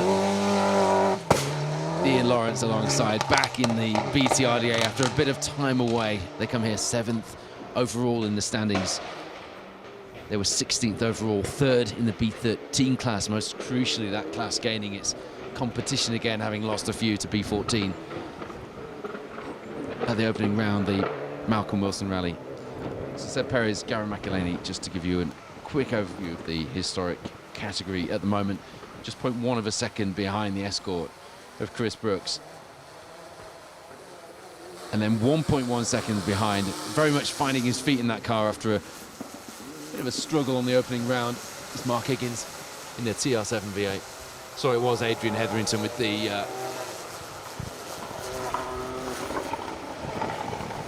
it was Adrian Hetherington, wasn't it? I looked up just as the car was heading out of view with his windscreen wipers stuck, so no Matthew Robinson. Sam Collis through here just yet, thank you for the confirmation. Stephen Woe, Carl Williamson in the Rally 3 Fiesta, four-wheel drive car that. The type of car that Will Crichton won the Rally 3 category World Rally Championship with last season, of course. A car that we've seen in the UK in the hands of people like William Hill. Does go well. It's a fascinating car as well, under the skin.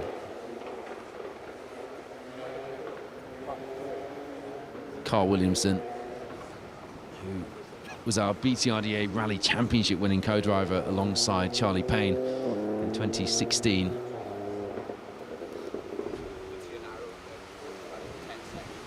fact, that was the first time we saw Amigos on a car, wasn't it?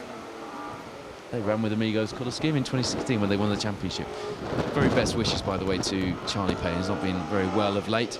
I understand he's making a bit of a recovery, and will no doubt be watching on with pride as Elliott and Patrick look to make it 3 championship wins here in the BTRDA.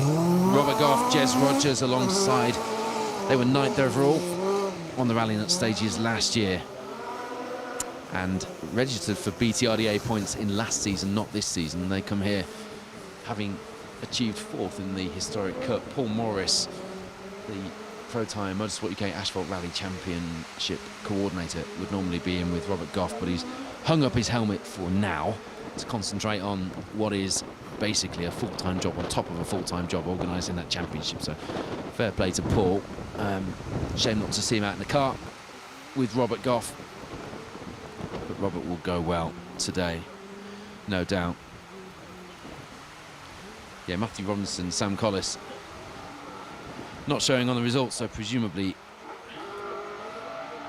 after stage 1 that was, so presumably not making it through there if they made it to the start. Haven't got the retirements for the BHRC event in front of me. You will probably know more than me on that one. Here's Boyd Kershaw, Keegan Rees alongside, not registered for a championship. The Flying Kiwi this season, just doing selected events, didn't join us for the opening round.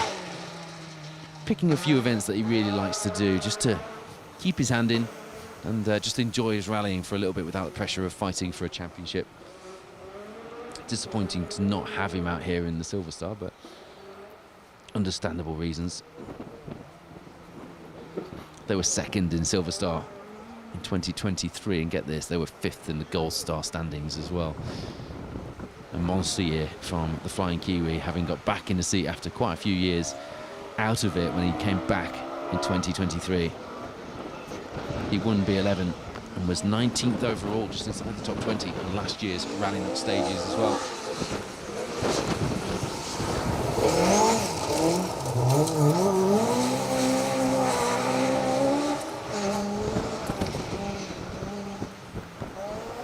James Lepley, Simon Jones, a few of our British historic rally championship competitors here mixed in with our BTRDA runners.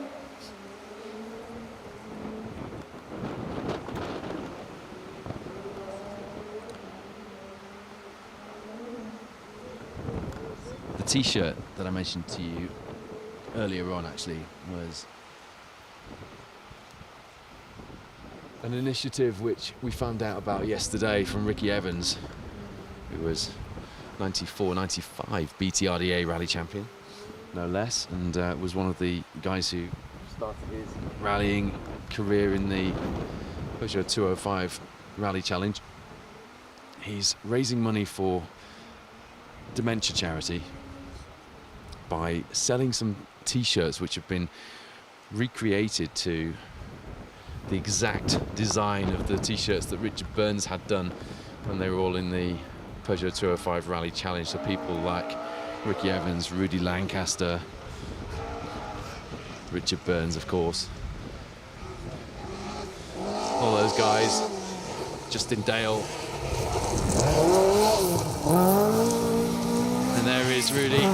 But yeah, these t-shirts are going to be available to buy soon, and the money is raised is going to support a dementia charity, and it's all to do with a wider picture of putting together some memories from the old Peugeot 205 Challenge days. We'll be looking forward to seeing what happens there and how that unfolds, but just stay tuned because we have got one of these t-shirts to give away. T-shirts that Richard Burns had done when he was in the Peugeot Rally Challenge. We'll be giving one away on special stage very shortly to raise awareness of what's going on and how you can get your hands on one of those for charity very soon. Thank you to Ricky for reaching out on that one. David Tomlin, Ian Beaumont through in their Fiesta R5. Up next should be Peter Bayliss and Paul Godden in the Evo 9. Didn't join us for the opening round, but took a top 10 in B13 here at the Rallynuts last season.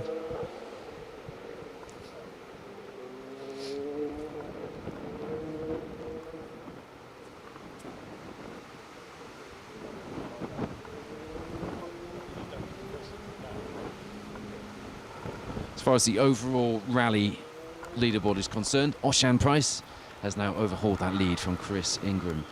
The difference, 3.2 seconds. Will Crichton back in third place at the moment.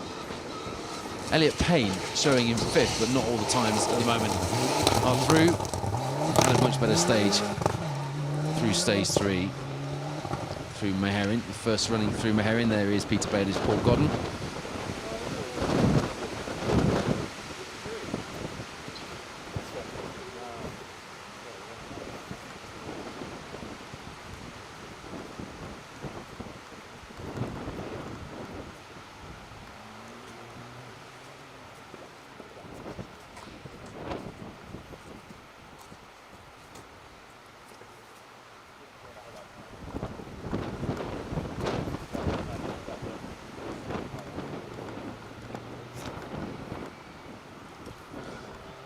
Matthew Hurst, Declan Deer are on a charge through stage 3 in Meherin.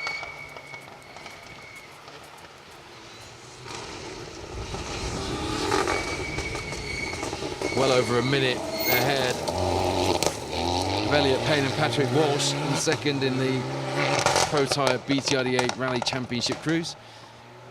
As you see, Simon Rogers and Aid Williams through in their ex-Jari-Matti Latvala Mitsubishi Evo 6. Last year's runners-up in the Welsh Rally Championship, looking for more there and also here in the BTRDA, of course, in that Evo 6.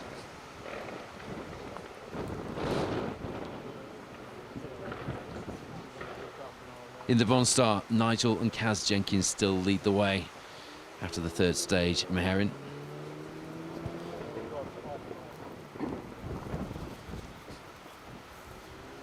Steve Black, James Aldridge, who led briefly on stage 2, dropping back 5 seconds, or just under 6 seconds actually now, the gap in second place behind our leaders in the bright green Nova. Dylan Fowler-Bishop, Dan Evans in third place, with Dale Glover and David Smalley having a very strong rally so far in fourth.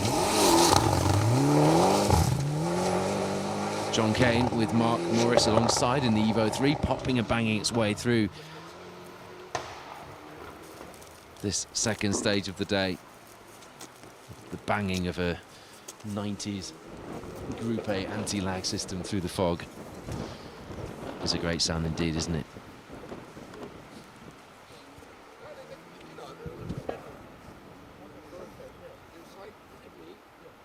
Hell of an entry here.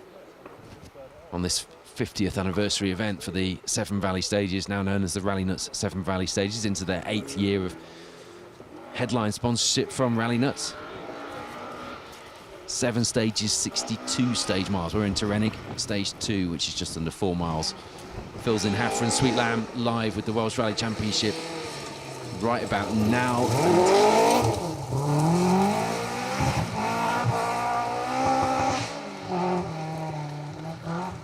There is Ewan Roberts Jr., Daniel Jones in the Escort G3, that 2-litre car, looking and sounding awesome. There's something about an Escort G3, isn't there? Proper one, that as well. Yeah, Phil is live now in Haffer and Sweet Lamb. The first running of that, it's 11.2 miles. We'll be back live with you after this stage is done. Is stage 6, which is Meheran Main. We're joining the 2 stages up here. Total mileage for that stage will be 15.6 miles. And that'll be at around 3 o'clock this afternoon. The streams with Phil.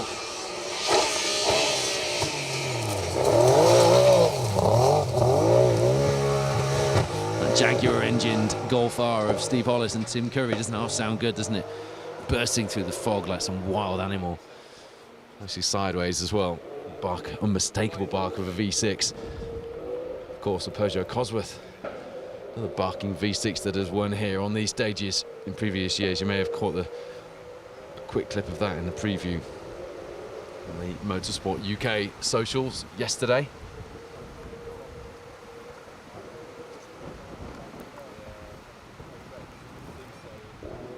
Nicky Grist has moved on to go and watch in a different location. Great to have Nicky with us today, and to have a legendary co-driver that has competed at the level that he has, of course, with names like McRae and Kankinen, and is also with his Group A ex-Kankinen Celica GT4 in its Castrol colours, now enjoying driving on certain events as well. It's great to have Nicky so involved with the sport, running the Motorsport UK Co-Driver Academy and out here on events, supporting some of our young stars. There's Tom Llewellyn, Will Atkins, talking of young stars. Will freshly crowned as the MGJ Engineering Circuit Rally Champion, alongside Michael Igoe in the C3 Rally 2 here in the Weir Laundry Mark II. I never see that Weir Laundry car and not remember Alex Allingham flinging it around on the Three Shires Rally, the first running of that.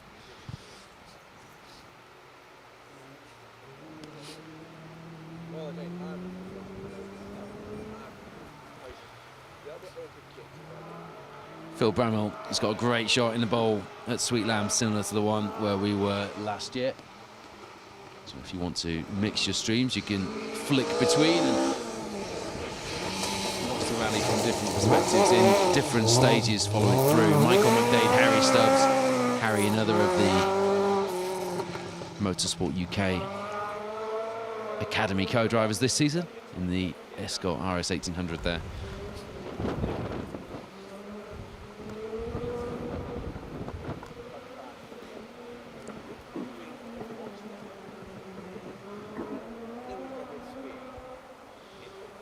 You can see just how foggy it is here, can't you, in Terrennig?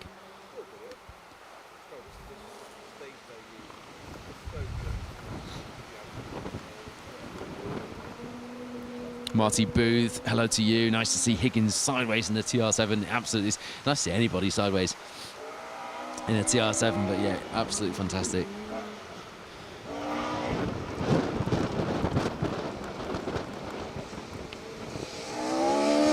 Richard Jarvis, Robbo wasn't on the entry list. Robbo is on the entry list I've got in front of me, so he's obviously came off it in the last few days. Richard, he and Sam Collis were 38 on my entry list.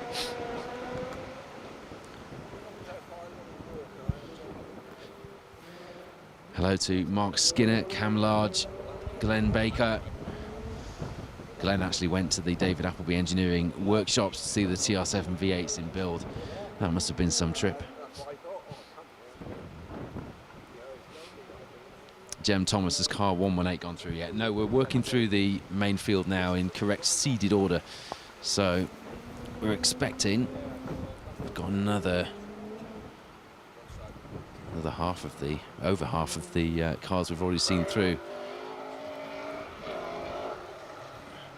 Damien Thomas, Joshua Thomas, and their 206 Super 1600. Glorious car that was built last year and debuted on the Nicky Chris, didn't it? Let's see from them shortly. There's Richard Hill, Patrick Cooper in the Escort RS 1800. Stephen Hughes joining us following his son's progress in car 205, watching from rainy Macclesfield. I'm pleased it's not just raining in Wales where we are this weekend. I'd feel extremely hard done by in that case. Emma Jones says dry, no fog in Aberystwyth. It's making her eyes tired, nothing worse than driving in fog. Making my eyes tired, trying to see through the fog as well to who we've got coming into view.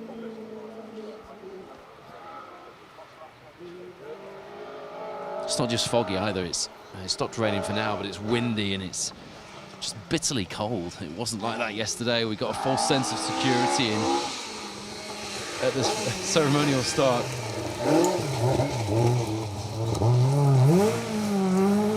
Baz Wheeler, John Pickavance, they were 7th in the historics here on the Rallynuts last year, competing in the Welsh Rally Championship. They were enjoying themselves in the ceremonial start last night.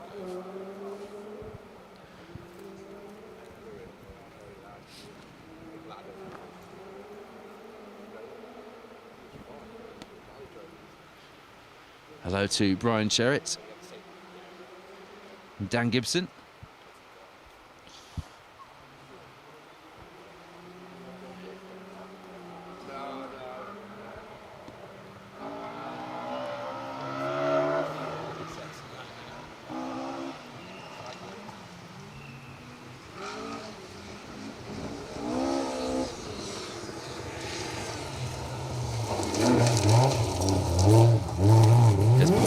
Josh Davison in the 2-litre D5 Escort of our British Historic Rally Championship crews. Just joining some of you watching on YouTube, where it doesn't matter whether you comment on YouTube, Facebook, or on specialstage.tv, you're in the draw to win one of the Rally TV t-shirts.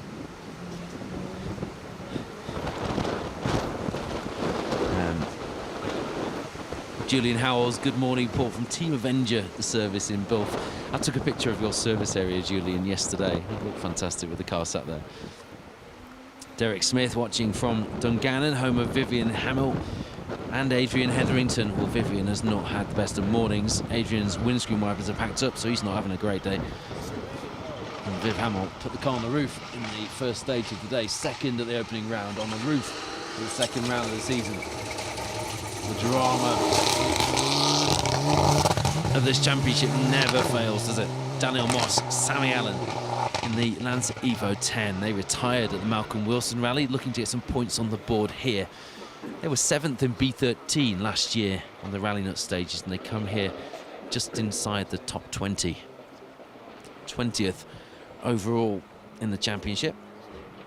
Andrew Harkness is watching from sunny Lanzarote, normally out marshalling. Yeah, I bet it's nicer there than it is here. Well, in fact, I know it will be.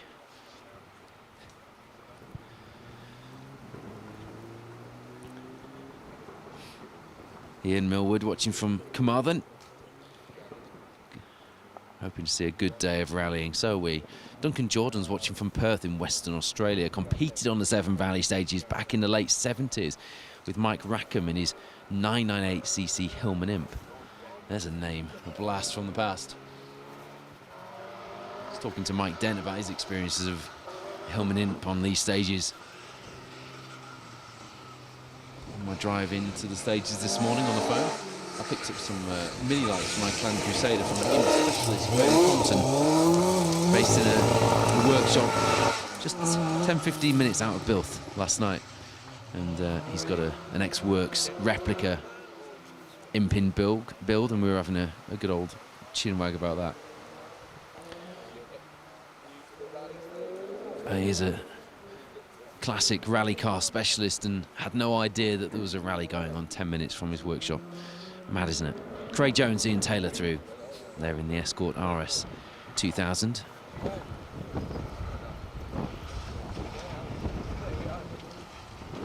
Hello to Jukka Kartinen. Greetings from Finland, and thank you for the live coverage. You're welcome. Great to have you with us. Colin Griffiths with Mark Morgan alongside there in the P13 Impreza. Wasn't with us at the opening round. Didn't do the Rallynuts last year either. Mark, co-driver, registered for BTRDA points. Driver not, curiously.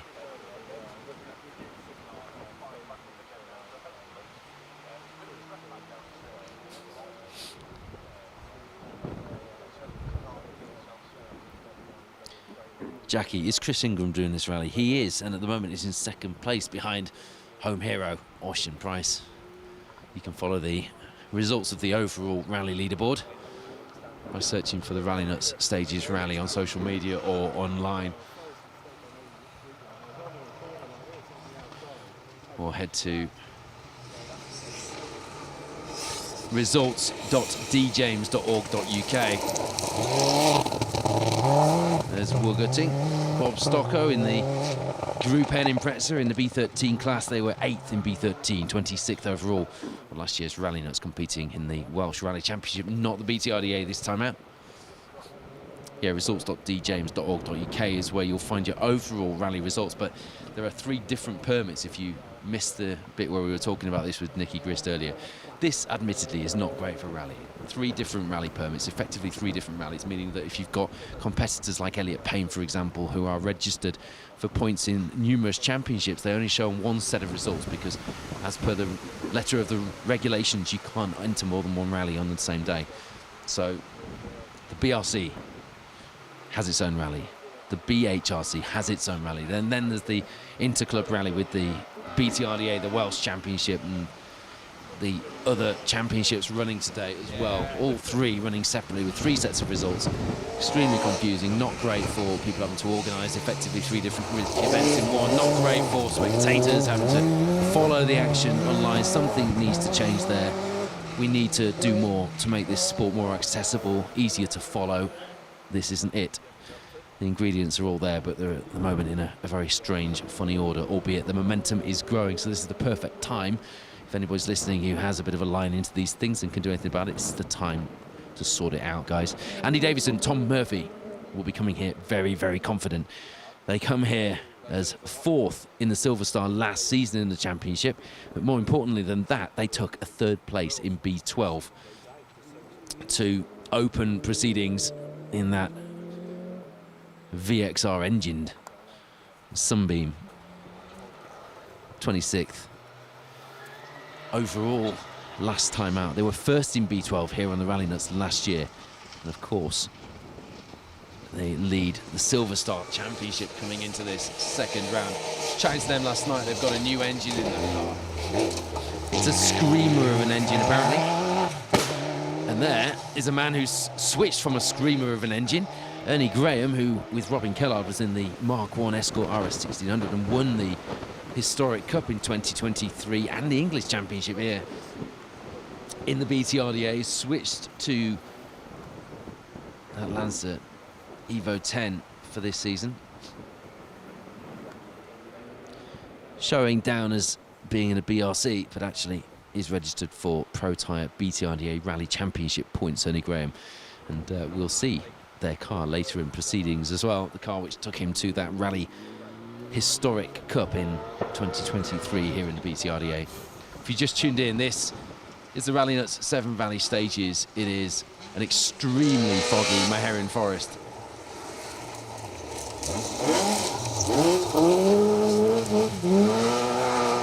And there is an extremely sideways Chris Richmond Hand, Ryan Sheep Jones alongside in their Road Rally Spec Mark II Escort, the car which you may remember on our coverage of Rally North Wales switched from doing a stage rally to doing a road rally that evening. Went from the stages of Rally North Wales to the roads of Rally Llyn that evening. Didn't have the best of results on the road rally, but did pretty well in the stage rally. The car's back to stage rally spec now, which basically means just taking the gaffer tape off the side to reveal the sponsor decals and the number squares on the doors.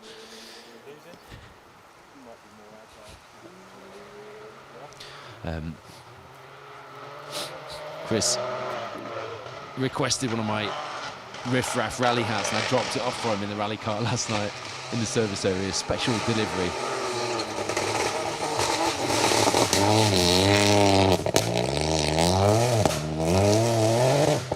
Robert Proudlock, Stephen Brown switching from the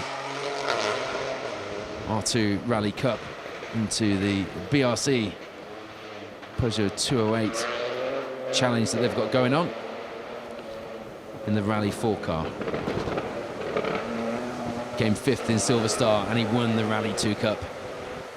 So he comes here as reigning R2 champion here in the Protyre BTRDA Rally Championship. Robert Proudlock in that Opel Adam. And he was first in the R2 here last season as well on the Rallynuts Stages Rally.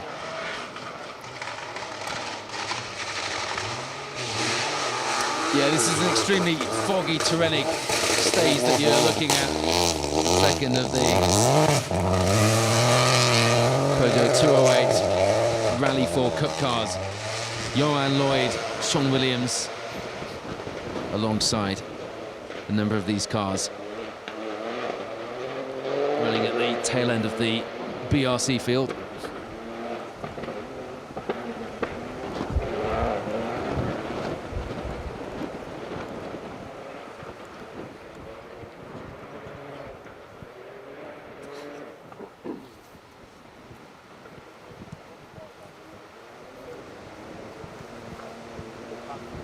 First few times coming through from the 4th stage of the day. But as far as the Protyre BTRDA Rally Championship leaderboard is concerned, Matthew Hurst, Declan Deer lead the way. Disappointing for them at the first round. Some good pace. They lost the drive shaft, meaning they had to fight back to 10th overall.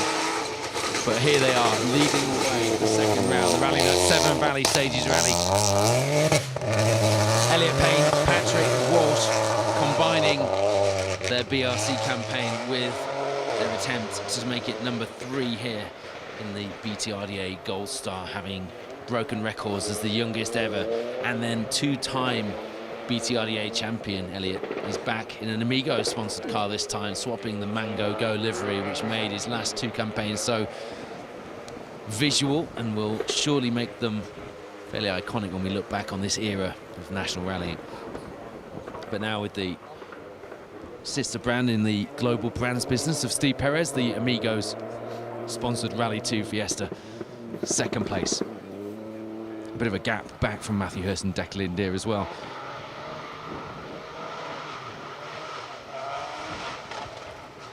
Perry Gardner, Jack Bowen now showing as 3rd in the BTRDA, with Scott Beattie, Perida Davies 4th, Rory Young in 5th. As you see the BRC 208 Rally 4 Challenge cars making their way through the stage. Just flick to retirement.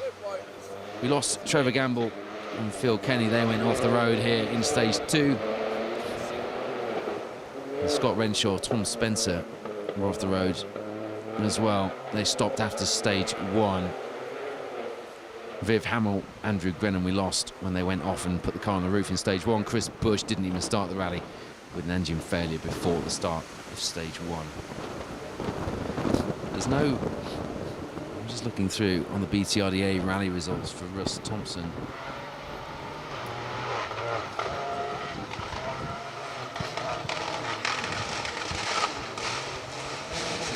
B13.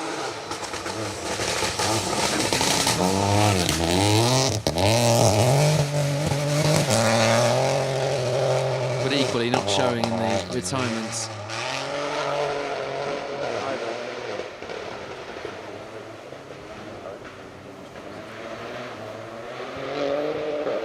that means Matthew Hurst, Declan Deere lead the way from Elliot Payne and Patrick Walsh. Perry Gardner, Jack Bowen now In third place. Scott Beattie, Perida Davies, 4th. Rory Young, Alan Cathers, 5th.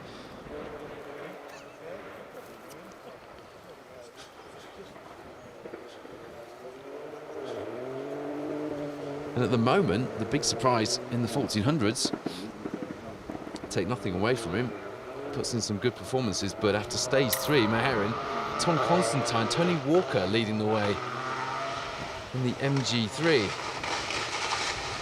Nigel Jenkins and Kaz Jenkins behind in the Vauxhall Nova, C flat, James Aldridge. 3rd place at the moment in the Bronze Star.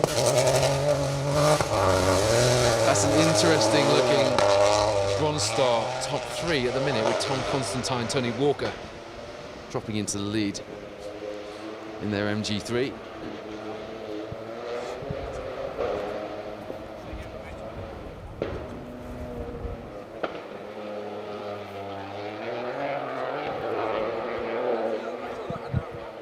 You will have to forgive my slightly less confident than normal quoting of the leaderboards. It is so bitterly cold here that we're flicking between the different leaderboards, and as I've mentioned a few times, I mean, I must stop mentioning it. It's really quite a confusing setup, having the 3 different permits and no crossover between the leaderboards for those doing more than one of the championships represented here on the Rallynuts Severn Valley stages.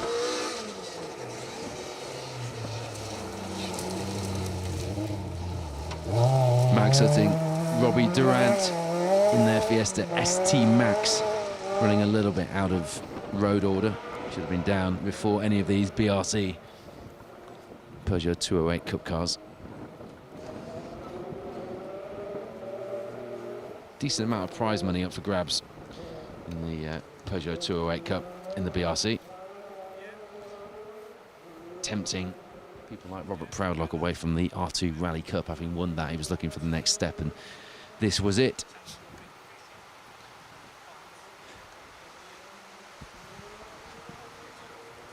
On to some of our BTRDA Historic Cup competitors next. Slight correction, by the way, I mentioned earlier that Bonnie Packle was here co-driving for Colin Minton. She's not, actually. It's Tim Greening with Colin at this round. Nevertheless, we were talking about Bonnie in the respect of the Motorsport UK co-driver academy with Nicky Grist.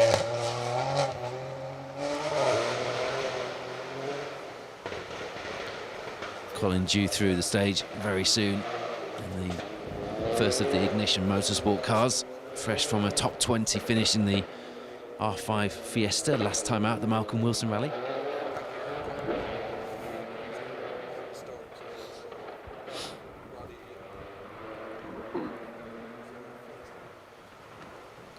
The overall rally leaderboard at the moment looks like this. Oshan Price leads the way, 3 seconds ahead after 3 stages from Chris Ingram. Will Crichton behind them in 3rd place.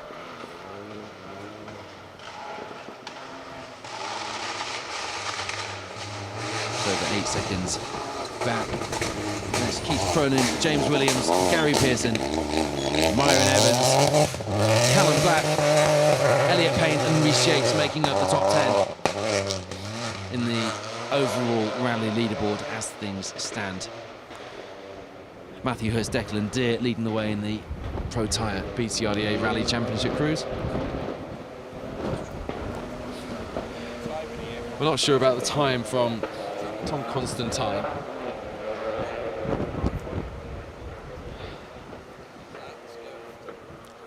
It looks like there's a mistake on that time. Take nothing away from him, he was going well through here, but that would be some performance to be up ahead of Nigel and Kaz Jenkins after 3 stages and coming from nowhere in stage 2 to being in the lead by 38 seconds, nearly 39 seconds in stage 3. So with that corrected, which we think it will be Nigel Jenkins, Kaz Jenkins will be leading the way. A brief spell in the lead from Steve Black and James Aldridge after 2 stages sees them back down in 3rd place after sees them back down in 2nd after stage 3. Confusing myself there. 5.9 seconds the gap. Dylan Fowler Bishop 4 seconds back from them in 3rd place in the Bronze Star. Then Dale Glover, David Smalley having a pretty solid day so far in 4th. First few times coming through for stage 4, so we'll keep our eyes out for that time being corrected for Tom Constantine.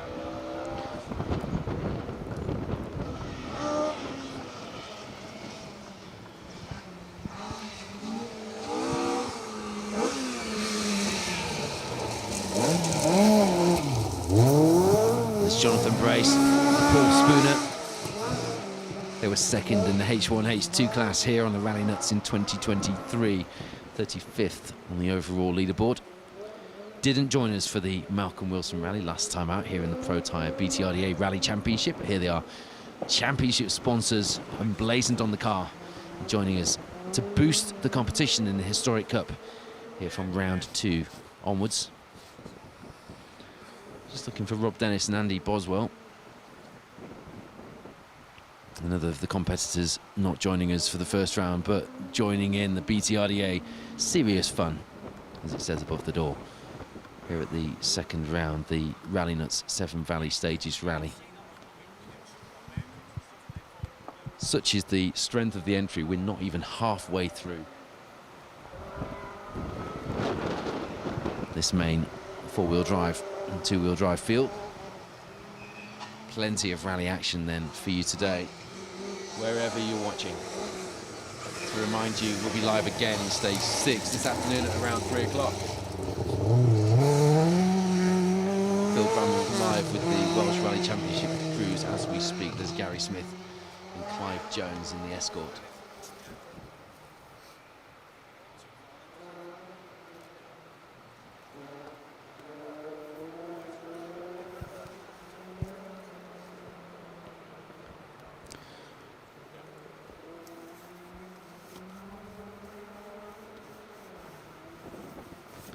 If you're following the British Historic Rally Championship battles, Seb Perez, Gary McElhaney lead the way there.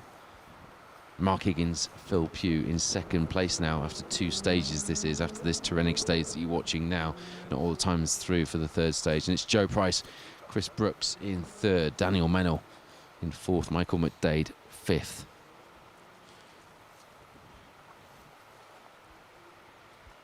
Still the 4 retirements. Viv Hamill, Andrew Grennan in the 1st stage, Chris Bush, Robert Brint before the rally even started. And 2 competitors we may see super rallying, but at the moment not showing on the results. Scott Renshaw, Tom Spencer, Trevor Gamble and Phil Kenny.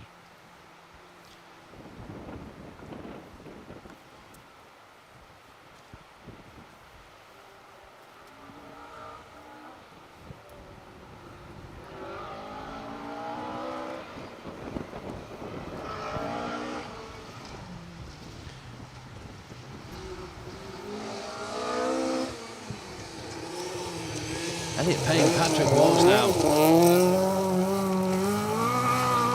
A minute and a half back from Hurst and Deere, who really are stomping off in the lead of this 2nd round of the BTRDA Rally Series in their TNT. Sorry, in their Delta Salvage Fiesta R5. That was Rob Dennis, Andy Boswell in the Mark II you saw just through this misty Terrenic stage.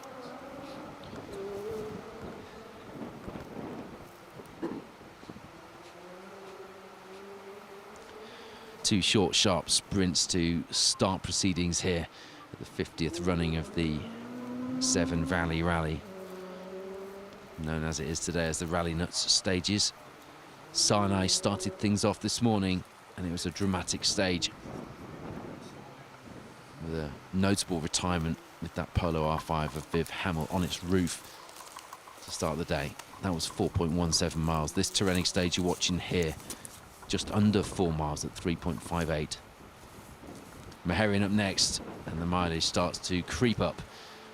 9.92 miles, just a shade under 10 miles, and that's where our drivers can really get a feel for things. The co-drivers can get into the rhythm with the notes, and that's where the rally will really start to flow for many of our competitors. The short, sharp sprint stage is not the preference of most, particularly for those in these fast cars really wanting to get a feel for the stages and get into a rhythm, as I say. Haffer and Sweet Lamb, you're watching that with Phil Bramwell on the other stream. That's currently live, that's stage 4, 11.2 miles. Then Sinai remains as it was this morning for the second loop this afternoon for stage 5, 4.17 miles. But then Maherian Mains, the big one, we'll be live with you in that for stage 6. 15.6 miles.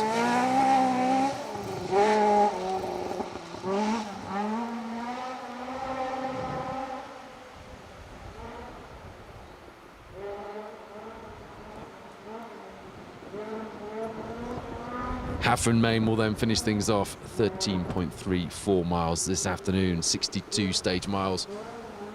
A monster different distance and a bumper entry to take it on here in Wales.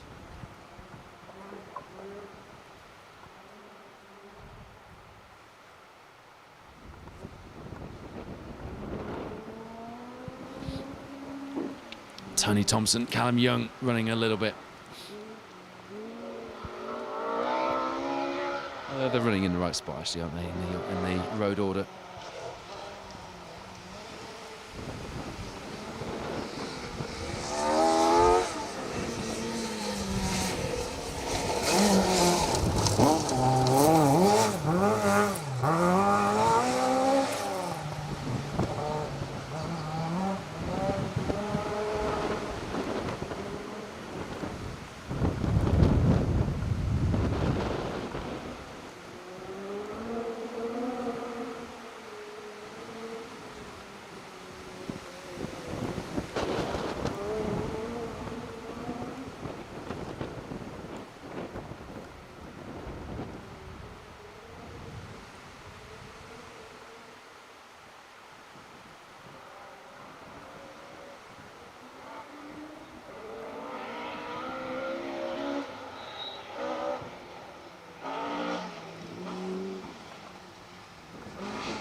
Karen Graham, the car that Ernie Graham took to the historic Cup in 2023, that Mark 1 Escort RS 1600, reminiscent of the old Uniflow car of Roger Clark.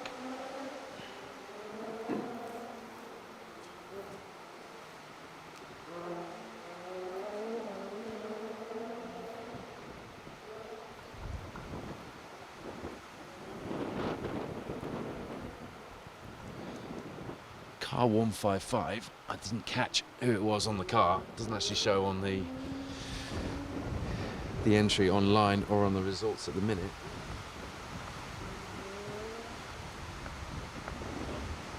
Just bug me when that happens.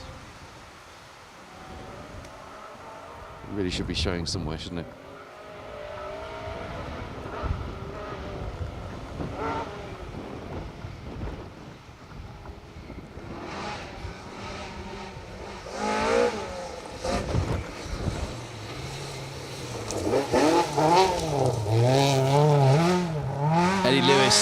Kind of stepping down, as it were, or stepping sideways from the Rally 2 Fiesta into that historic spec Mark II. Didn't have the best of runs at Rally North Wales, with the car cutting out on them at the end of the first stage of the day.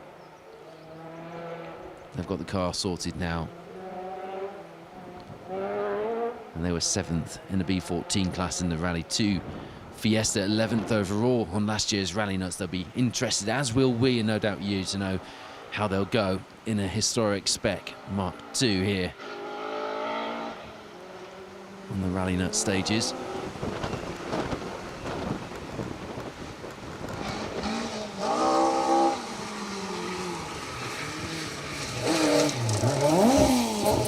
Mike Simpson, Dale Gibbons in the RS 1800, one of the BHRC competitors.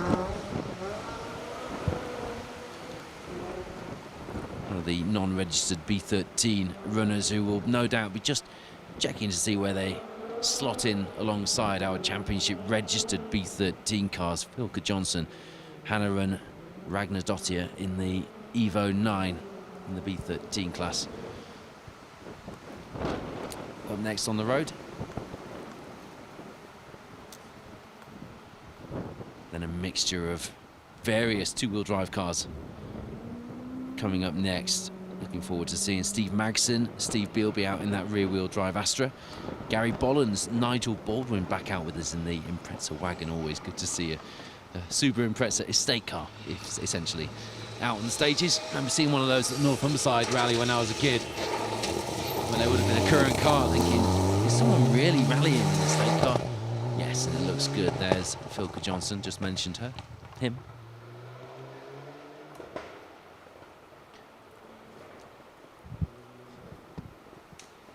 Sam Mason, James Seymour are joining us in the R2 Rally Cup for 2024 here in the Protyre BTRDA Rally Championship.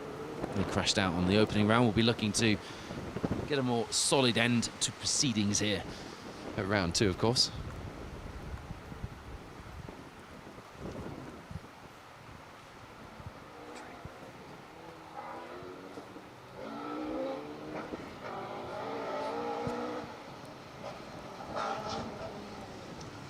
This should be Jeremy Eason and Mike Reynolds in the Mark 1.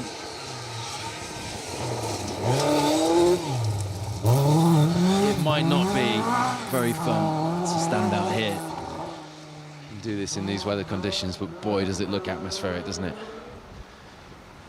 These misty, atmospheric, challenging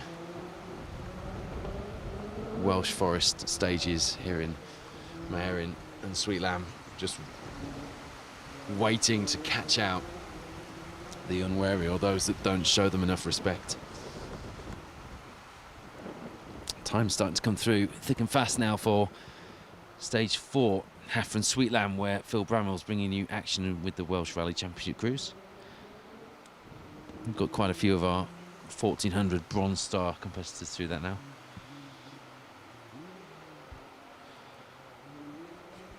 Tom Constantine, Tony Walker's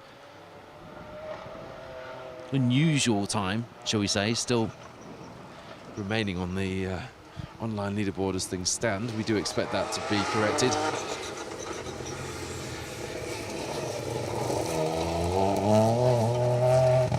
There's Sam Mason with James Seymour alongside in the 1-litre turbo R2 Fiesta. As I say, crashing out the opening round, the Malcolm Wilson looking for a better run through this second round.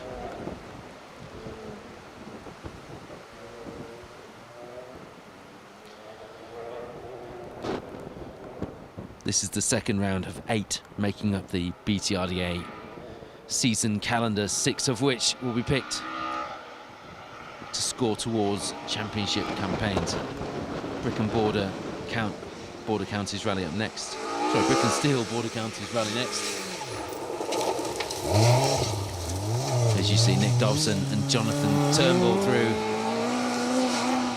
in their Mark II. After the Border Counties Rally on the 11th of May, same weekend as the Manx National Rally, it's the Kielder Forest Rally on the 15th of June.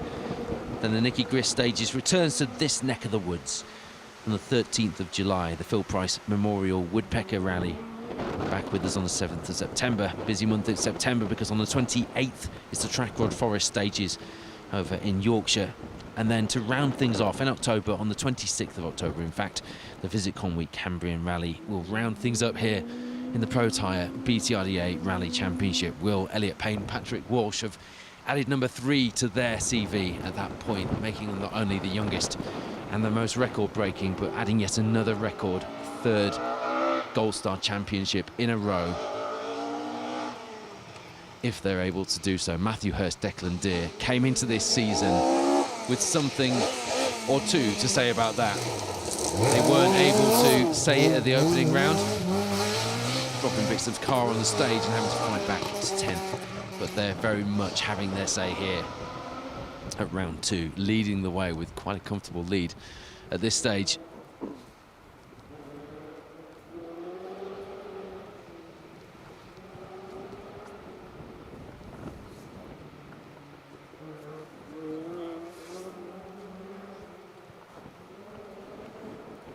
Andrew Stokes, Johnny Tad Evans, they were 5th in the H1, H2 class in that 2-litre Marquin Escort on last year's Rallynuts.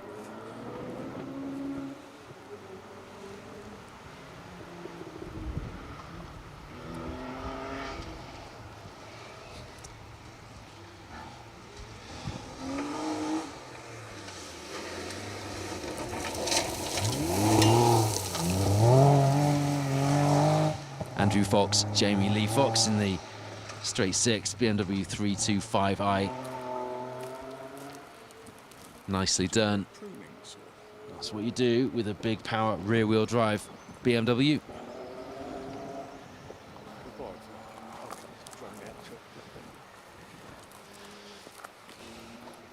Oh, the BRC film crew, the ITV4 film crew, have crashed their drone into a tree. We just borrowed the special stage knife to cut it out of the tree. It's all getting very Crocodile Dundee here in Wales for ITV4. Producer Wayne happy to help out. Mark Skinner confirming that it has just started to rain in East Yorkshire. And goodness for that, I thought I'd left the sunny climes of East Yorkshire to come here to Wales, to this foggy, freezing cold, wet, driving rain. Philip Squires, Mick Squires, helping somewhat to warm things up with that Mark II. There's something about a rally car through a foggy Welsh forest, or a foggy anything forest, I suppose, isn't it? Mervyn Williams watching from Anglesey, from the comfort of his bed. When was that? Well, actually, yeah, it wasn't such a recent comment, that wasn't, Mervyn. We'll lay you off. Lots of support for Nigel and Kaz Jenkins. Lots of you making the trip over to Anglesey tomorrow as well. Phil Bramwell will be presenting live coverage of the Circuit Rally Championship. Ed James, who very much should be here, he is Team Rallynuts in the Nissan Micra kit car, watching the coverage from service. As you see, Colin Minton and Tim Reed looking to build on the experience he's now got in that Fiesta R5 and get some more pace added on.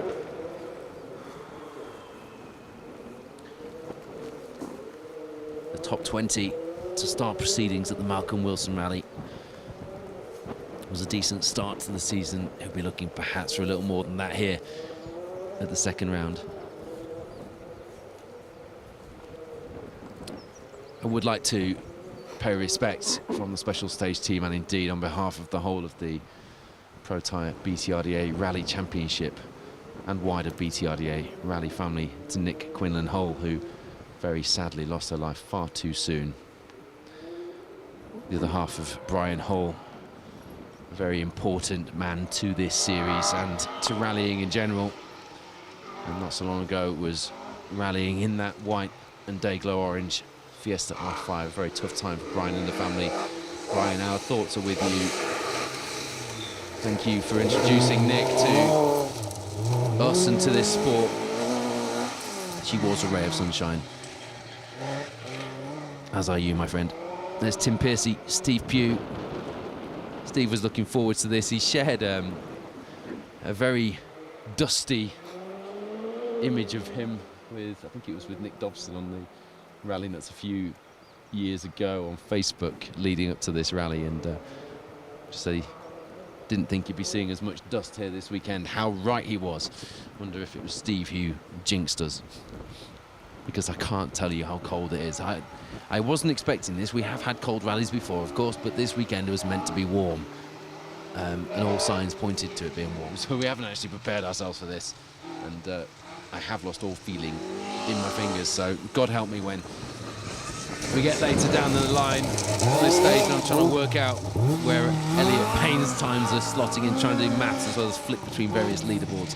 Lee Ashbury, Ian Jones registering for BTRDA points here at round 2, having not been out at the first round of the Malcolm Wilson Rally. They weren't here for the Rallynuts stages last year either in that Mark II, but it's great to have new entrants out also here with the BHRC. So different leaderboards today.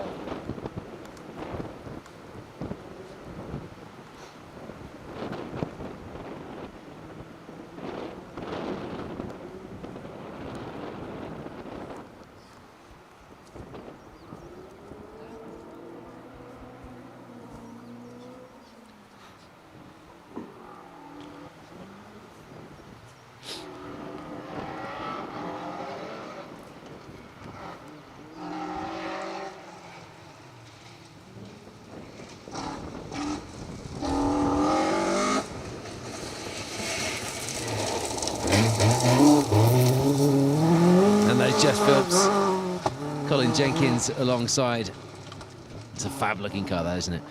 They were 7th in B11, a top 40 position on last year's Rallynuts. Again, didn't come out on the opening round of the Malcolm Wilson, but are joining us in the Protyre BTRDA Rally Series from this second round.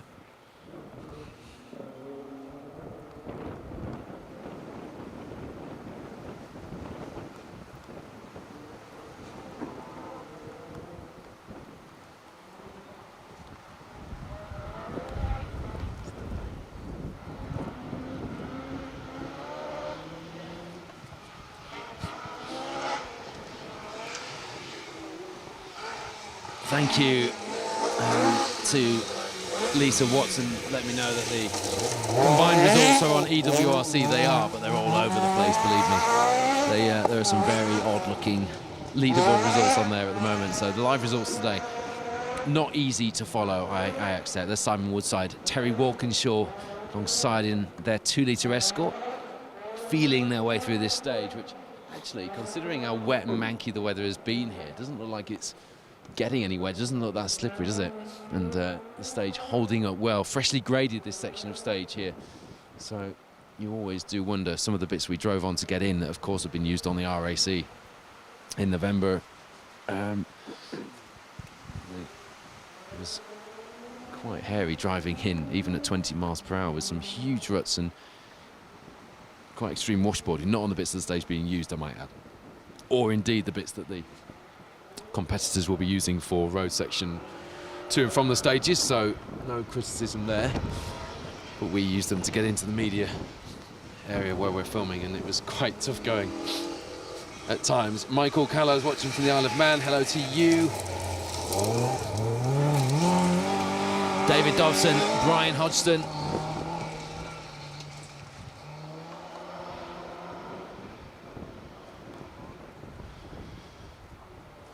Something about an unarched Mark II Escort, a bit like that, an arched road rally spec car of Chris Richmond Hand, we saw through a little earlier.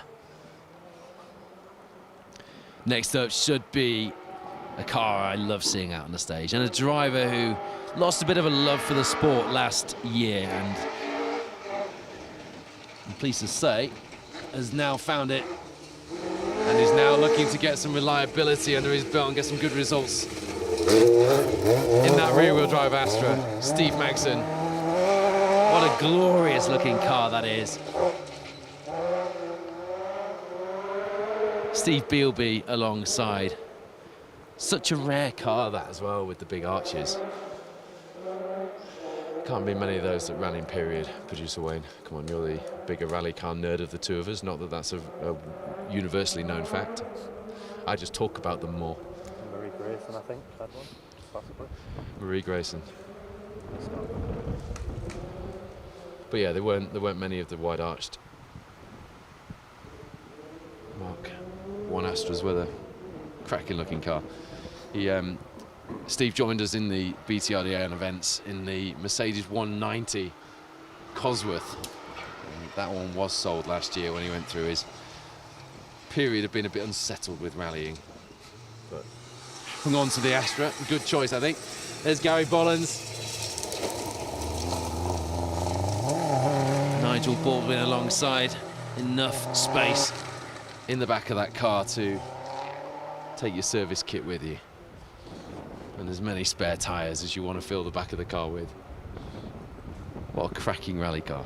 We don't have such characterful cars these days, do we, that we could bring out and use as a rally car. Can you think of any estate car now? And let's do a little bit of rally car nerdery here. And you at home as well, you guys watching. Can anybody think of an estate car right now that you could credibly bring out rallying? I honestly can't. Well, no one's really focusing on estate cars. It's all MPVs now, isn't it? And no one wants to see a Kia Sportage out there rallying, do they? My wife has a Kia Sportage, so I've got nothing against them, but it's the way of the world now, isn't it? There's no Impreza sport wagons anymore out there, or anything remotely like them.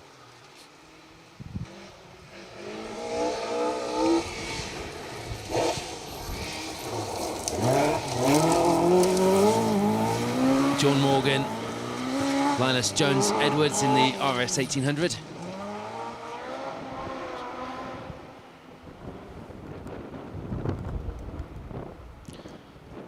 A lot of you loving seeing that Works spec TR7 V8 through the stage this morning. It was good, wasn't it? Tom Homan is missing this. I bet you are, buddy. When will we see you back out? Just telling Paddy to keep it on the island in the Puma. Georgiano Masuba is watching from Kampala in Uganda. Hello to you. Gabriel O'Connell, meanwhile, watching from Aberdare. How is your friend Peter Jones doing? Car 150. We haven't had him through this stage yet.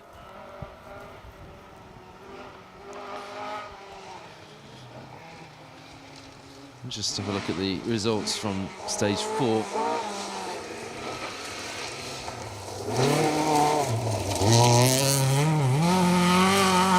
Nicely done. That's how you do it, isn't it, from Steve Ward and Phil Sandham.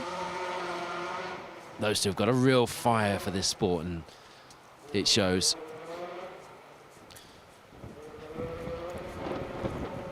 They come here 7th in the Silver Star standings, actually, in that RS 1800.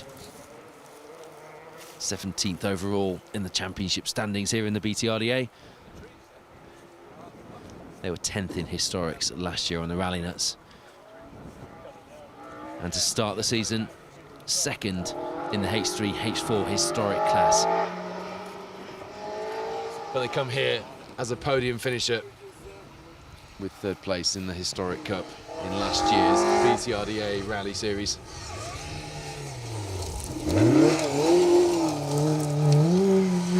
Simon Smith, Andrew Lawson joining us here in the Protyre BTRDA Rally Series from round 2 in that 2.4 litre B12 Escort. They were 3rd in B12 on the Rallynuts in 2023 from 55th overall. The ITV4 crew have found their drone, having cut down half of the trees to get to it. Pleased to report they're all now nicely muddy and wet and soggy. Things you have to do for your sport. Well, if you will fly a drone in windy conditions, boys.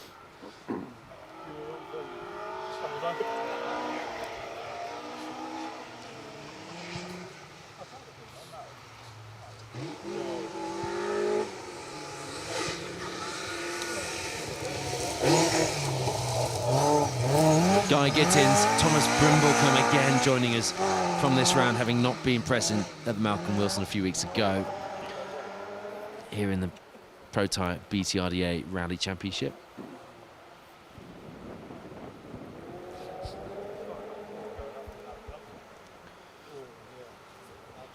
Nigel Jenkins, Kaz Jenkins then hold on to that lead after stage 4 in the Bronze Star from Steve Black and James Aldridge. 1.4 seconds the gap. Tom Constantine, Tony Walker still showing as leading the Bronze Star at the moment with a credible looking time. So although I've been told to expect some amendments to be made there, at the moment that looks like Tom Constantine, Tony Walker are leading the Bronze Star. Steve Black, James Aldridge behind the Jenkins pair then, and Dylan Fowler, Bishop, Dan Evans still behind them, hanging on. As you see, Neil James and Geralt Davies, who took a top 10 in the historics here last season, albeit not registered for BTRDA points. Will Banks on the move with Matthew Badley alongside in the Nova in the 1400 C car, up to 8th place now. Matthew Evans, Daniel Evans again moving up as well into the top 10, into 9th. Dale Glover, David Smalley have dropped back a little bit into 6th place. They were 4th, weren't they, after the first 3 in the Alfa Romeo Alfa Sud. That screaming 1400 S car that we love to see. And just ahead of them, Ashley Francis Adams and Mark Ammons in the 1400S Micra. So we'll just wait to see what happens with that time. I've been told that that time's going to be corrected and Tom Constantine is not leading the 1400 at the moment. That's how it looks on the leaderboard in front of me.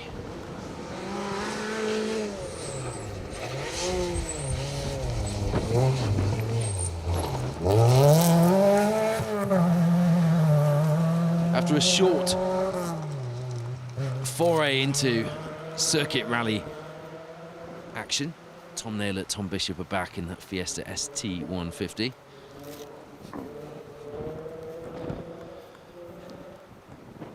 And we talk a lot about the pathways in rallying and the ladders through the sport. Well, for me, there is no other championship stable providing a better pathway through the sport than the Protyre BTRDA Rally Championship. It all starts with Rally First 1.4, and this man was an absolute star. Made his name pedaling Rally First cars far quicker than they were ever intended to go. Lewis Hooper, Reese Edwards alongside, has now stepped up into the R2 Rally 2 class. Sorry, Rally Cup class, having taking a 2nd overall in the Bronze Star against far more powerful and developed machinery behind, indeed, that NJ Auto Repairs Nova of Nigel and Kaz Jenkins, stepping up this year into the R2 Rally Cup. The step up didn't exactly go to plan at the first round though when they retired, but they do come here wanting to get that campaign underway, and certainly with the talent to do it once they've got the car underneath it. It was a really unfortunate retirement as well. If you remember, they would just pass us on the 90 left going up the hill, and then the electronic throttle on the car failed, just wasn't responding, and they had to pull over. It had been going well up until that point as well. There's Scott Walton, Craig Nelson alongside. By the way, if like me, you often wonder where all the C2, R2 Maxes go, we've got one coming up for you shortly. Lucy Wigley, Emma Cooper, having not been here at the first round, are back in the Protyre BTRDA Rally Championship in their C2, R2 Max. And we'll see them through in a few cars' time. Oh, I like this, a bit of local rally nerdery from my friend Steve Johnson. The Impreza of Gary Bollins is the one that was blue that used to do the local rallies near us in Yorkshire and Lincolnshire in the 2000s with Dave Beaumont. So I think there was a green one as well, Steve. I seem to remember North Humberside rally scrutineering one year along with that blue one. So there you go, that would have been one of the cars that I looked at when I was younger. Yeah, that's how you do it. As Greg Mills and Andrew Sankey shows how you do it in slippery Welsh forest stages.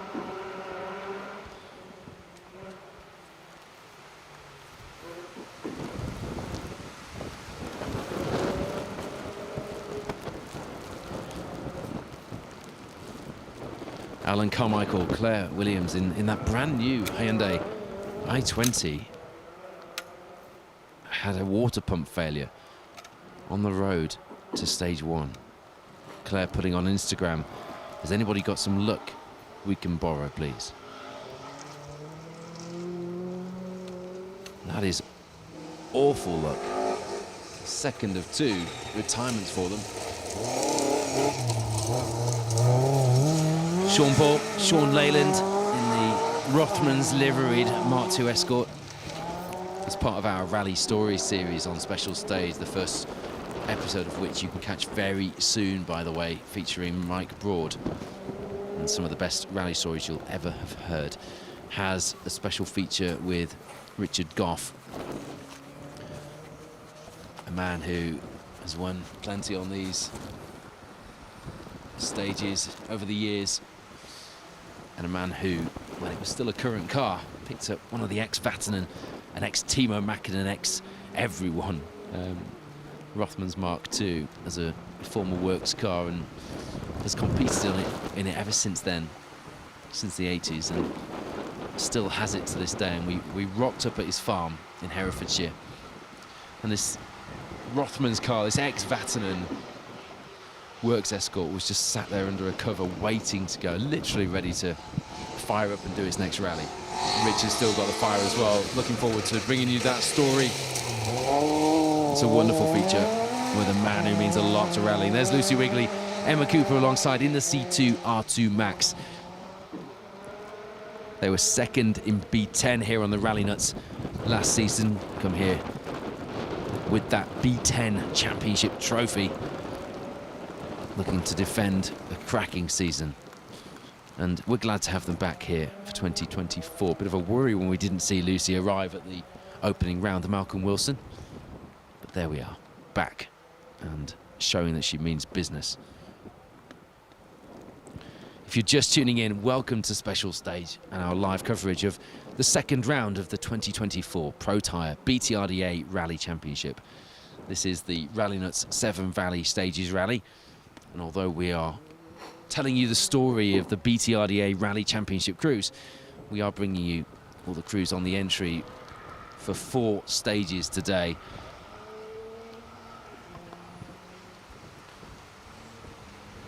We're live here in Terenik in stage 2. We'll be live in stage 6 as well for Maheron Main. 15-mile monster, as you see David Jones and Glenn Price through in their E30 2.8 litre B12 BMW, which took them to 4th in the B12 class on last year's Rallynuts Rally. So we'll be live for those 2. 3 o'clock for stage 6. Phil Bramwell live as we speak in stage 4. Haffer and Sweet Lamb, and then it'll be live in stage 7 for the final stage of the day. It's going to be a late trip over to Anglesey for Phil Bramwell this evening when this rally ends. 62 stage miles making up the 50th anniversary event for the Rallynuts Severn Valley Stages Rally. A rally steeped in history, stages with iconic names having made their mark on them, and here on the 50th running of the event, a monster mileage event. A bumper entry, international entries throughout the leaderboards, and there's Steve Chaplin with Rich Suter alongside. They had a good result in the historics last year on the Rallynuts stages and do selective events. They were 11th in the H3, H4 class.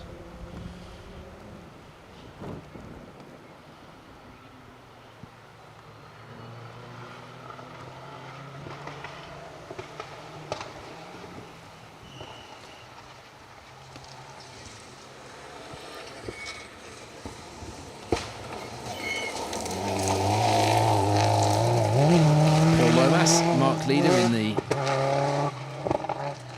later N14, are they? Impreza Group N cars. I wonder what happens to the WRC Subaru of that shape that Peter Lloyd used to compete in. Turned into the car that Mark Higgins did the Ironman lapping. Was it really? Okay, well, you might not have heard producer Wayne there, but you can always guarantee that he'll have the all the goss when it comes to rally cars. So the Peter Lloyd Subaru World Rally car was turned into that Manx car, that the Subaru that was rebodied into an STI saloon, wasn't it? That Mark Higgins, because he came to Cadwell Park to test that ahead of the Romanian stage that he did before he did the Manx one. Wow, I didn't know that actually. I'd always wondered what happened to the Peter Lloyd car. That's a hell of a car to break for parts, isn't it, and turn into another car. But I suppose, being practical about it, not that much history really on those cars, were there? Marco Martin would have driven that car, I think.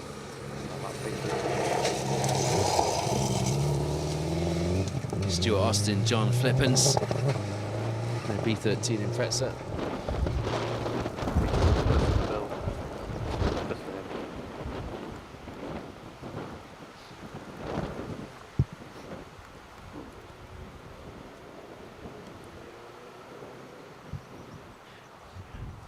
Tell you what, Brad Cole knows how to do this right. He's building wardrobes in order to get some brownie points ahead of the Manx. That's what I should be doing. I'm going to Barbados, Rally Barbados as well at the end of next month. I should be building wardrobes to get brownie points. You should be putting us all to shame, Brad. Brad, of course, you see him hard charging in the Protyre Motorsport UK Asphalt Rally Championship. And he will be back out in action on the Manx same weekend as the Border Councils Rally. You guys are going to be spoiled for rally coverage that weekend, let me tell you.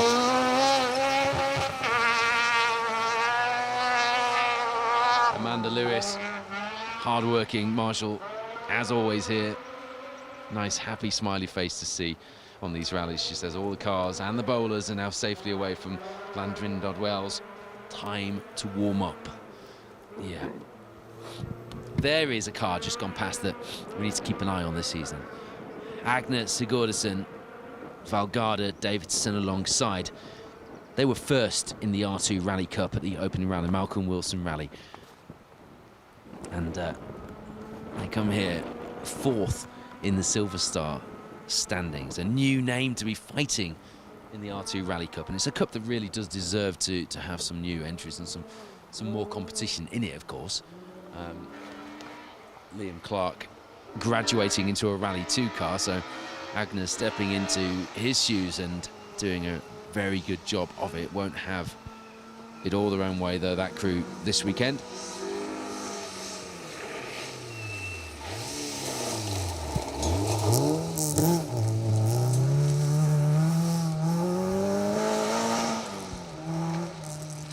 We're 4 stages in, so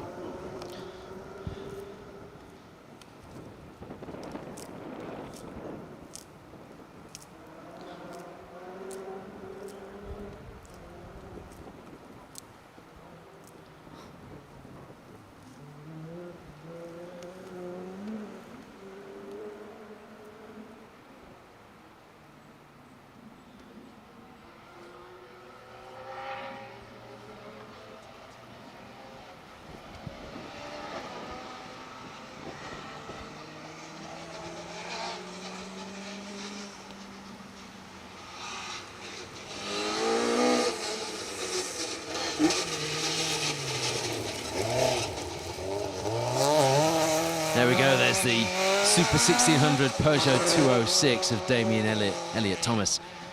Josh Elliott Thomas alongside. A new build for last season. I followed the build progress as well on Twitter, or X as it's now called.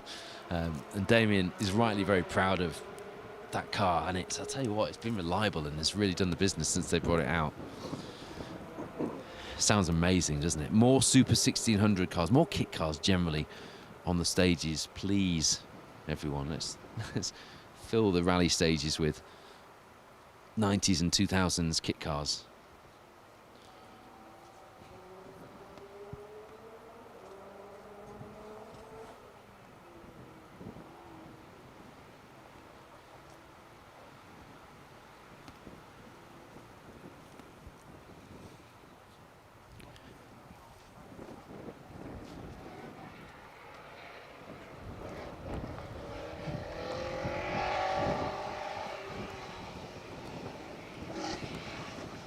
Just juggling between the leaderboards, trying to bring up the category leaderboard here for the BTRDA.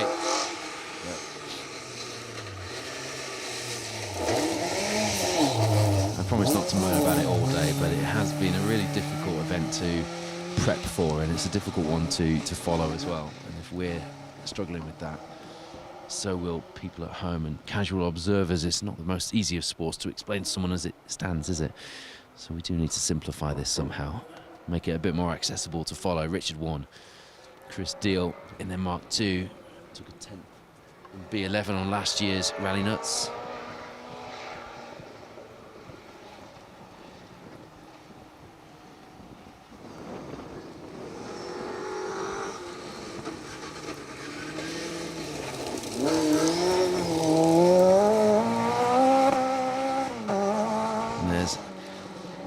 Debois, Lucy Guttridge alongside in the rear-wheel drive Peugeot 306. 4th in B10 on last year's Rallynuts.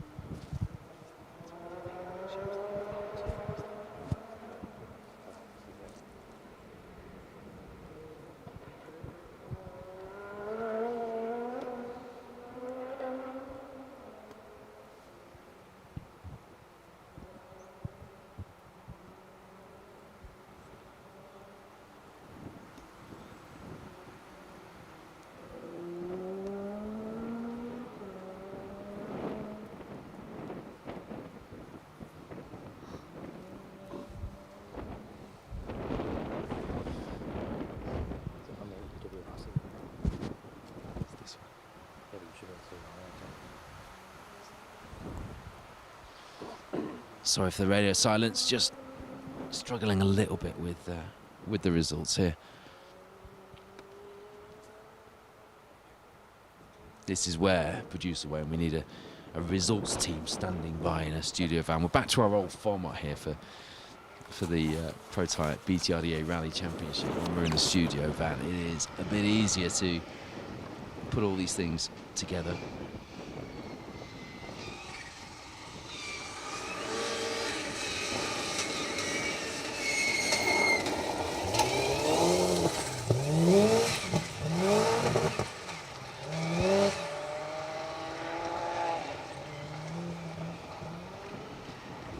There we go. So after 4 stages, now we'll go after 3.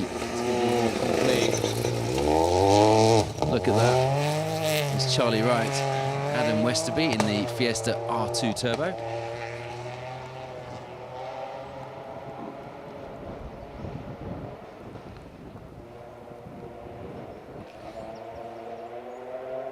So Andy Davison then leads the way in the Silver Star.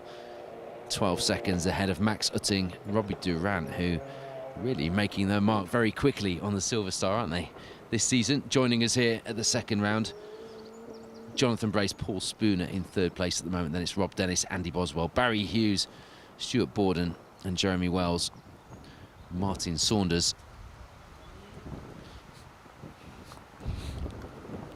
I was looking back to see how close the fight was in B13 and R2 as well, wasn't I? Russ Thompson, who didn't appear on the leaderboard I had in front of me earlier, I'm pleased to say, very much appears on it here. And he appears on it by 1 minute 12, the lead. How good does that look? Glyn Lyons, Joseph Patterson in the Sierra Cosworth.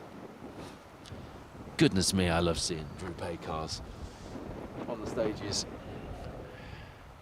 On April the 27th, there's no rallies on that weekend, so nothing clashes with it, no excuses.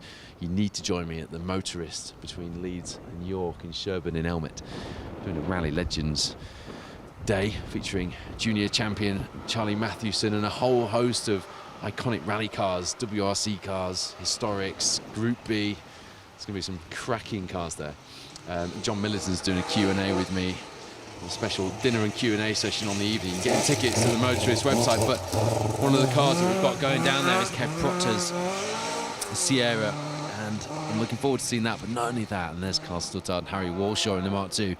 Not only that, Kev has actually, because he realised that we had John Millington doing the Q&A evening, he said, I've got the old Ford Scorpio estate car, producer Wayne loves this, that John Millington used to use as the management vehicle when he worked for the Ford team at Boreham.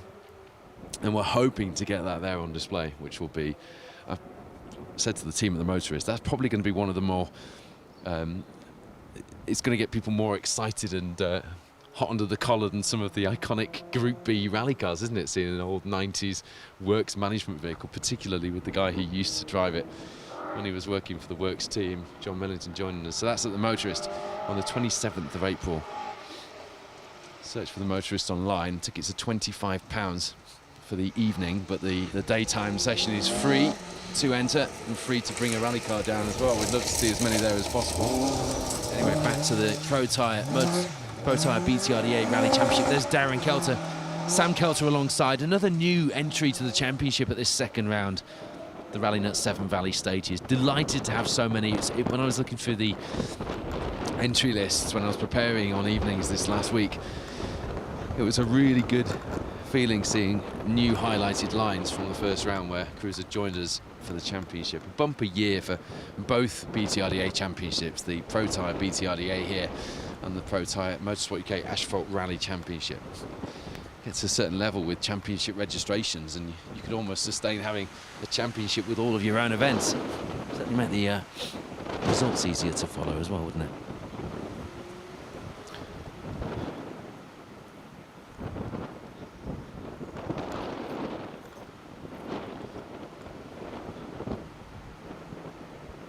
Patrick Naylor then second in B13 behind Russ Thompson, the gap 1 minute 12.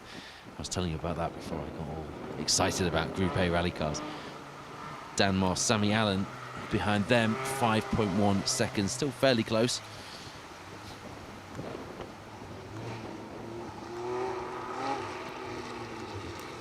Jonathan Brace, Paul Spooner leading the Historic Cup. As you see, Ian Jemison, Dean Kellett in the Boxster. An unusual choice of rally car, that 3.4 litre engined Porsche. But he's certainly done the business developing it over the years. Shame not to have Ben Jemison out with us at this second round. It went well on the Malcolm Wilson in the Vauxhall Chevette. But he'll be back for the next round, I'm pretty sure. So Jonathan Brace, Paul Spooner, Rob Dennis, Andy Boswell and Dave Peters. Andrew Richards is the... Sorry, no, Barry Hughes, Stuart Borden is in third place.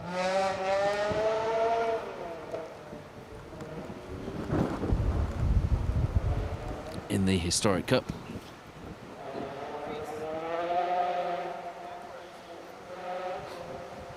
Nigel and Kaz Jenkins lead the way in the Bronze Star. This is after 3 stages. Steve Black, James Aldridge 5.9 seconds behind, having briefly been in the lead on the second stage of the day. Dylan Fowler-Bishop, Dan Evans behind them, just 4 seconds the gap. Then it's a bit bigger the gap back to Dale Glover and David Smalley, albeit they're still going and they're still having a strong showing so far. 30 seconds back in 4th in the Alpha Sud. Ashley Francis Adams, Mark Ammons in 5th. Will Banks, Matthew Badley had a good, strong couple of stages there to move them into 6th place.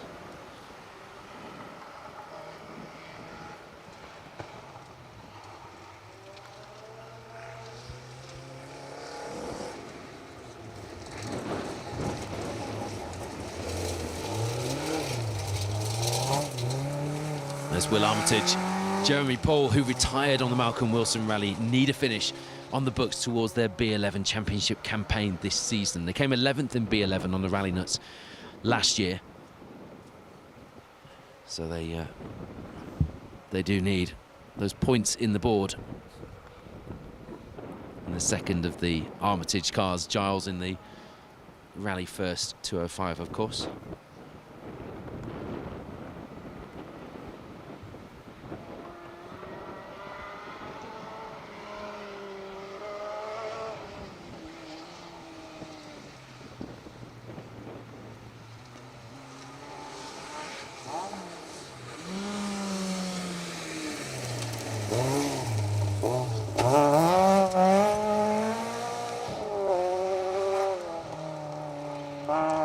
Hugh Morris with Gareth Price alongside in the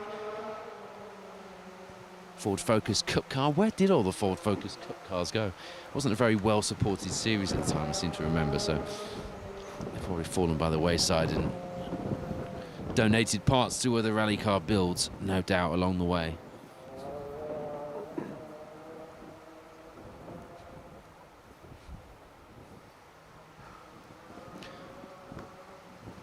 So I mentioned the MG3 Rally Challenge, which could do with a bit more support, but there are 4 competitors here this weekend.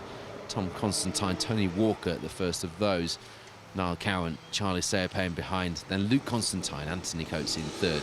With Thomas Milne, Neil Jeffrey in fourth. Pretty tight for those podium positions. 5 seconds the difference between those two. As you see, Rob Asler, Ashley Asler alongside in their GC8 Impreza. Another car which it used to be for a long time, didn't it? GC8 Imprezas ruling the roost with the odd WRC car thrown in.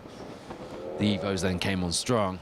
The Mark IIs were always there or thereabouts, but all the GC8 Imprezas, or most of the GC8 Imprezas, seem to have been retired in favour of either newer models or different cars. I wonder where. There must be garages across the land dotted around with rally cars nestling in them. I remember when we were, I must have been about 15 or 16, we had a Road Rally Mark 1 Escort, and we went to a farm in the middle of nowhere to pick up a heated rear screen for this Mark 1, and nestling there in the corner was an old Circuit of Ireland winning Mark II Escort rally car. Tyres melted into the ground of this farm outbuilding. A sad yet atmospheric sight. Michael Jenkins, Jordan joins the second of the Ignition Motorsport team. Rally riffraff in their proper cider Tuts Clump sponsored Fiesta R2, who came 5th in B10 last time out the Malcolm Wilson Rally. An entertaining pair on and off the stages. They come here 5th in the Silver Star standings, 13th overall in the championship standings, but didn't do the Rallynuts last year for a benchmark there.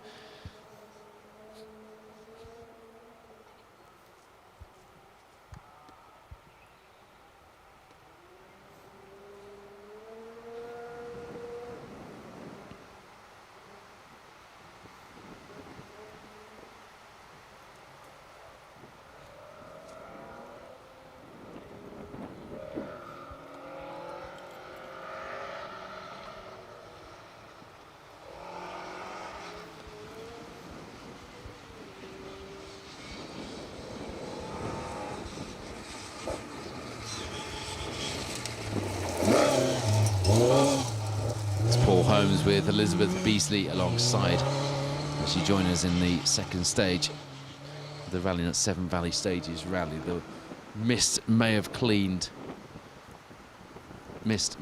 sorry, ever so slightly, but the weather is very much coming in. It's getting windier and the rain is sweeping across this second stage here. It has been a challenging morning outside of the cars. I can imagine it's been just as challenging inside them. Sanai started us off this morning with a short 4.17 mile blast. Here's the man with his name above the door for the 8th year running, Paul Burness, Glenn Mercer, Team Rallynuts, proudly displaying the branding on the rally that they have so well supported for almost 20% of its lifespan. Celebrating its 50th anniversary this year, the Severn Valley Stages, known most recently, fancy that man, as the Rallynuts Stages Rally. Yeah, we're in Terrenig.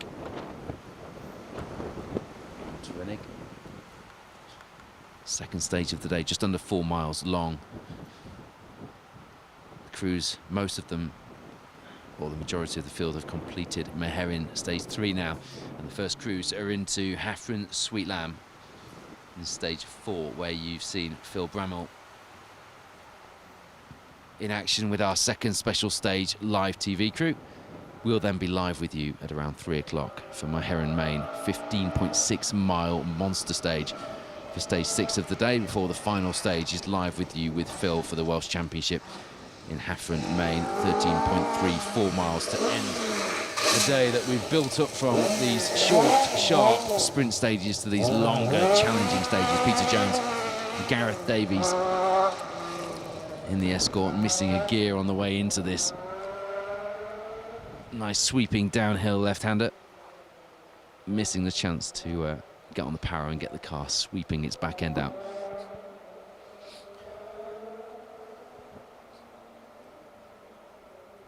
Got second of our TR7 V8s on the way through the stage. Looking forward to seeing that. Graham Thatcher, Tim Samuel alongside, and then a car that I'm really looking forward to seeing with my rally car nerd head on, John Coolidge. Laura Coolidge alongside in an Anglia 105E, which is very rarely on four wheels and is always absolutely driven on the door handles.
If you're tuning in wanting to know the overall rally results, well, Ocean Price is really showing a clean set of heels to Chris Ingram this time around. As you see, Graham Thatcher in that Spark-Right livery, reminiscent of the Roger Clark works car, the car, in fact, that is sat in the workshop at David Appleby Engineering and has not only inspired, but to the most minute of detail, shaped the spec of those works TR7s that we're seeing in the hands of people like Chris Ingram and today Mark Higgins.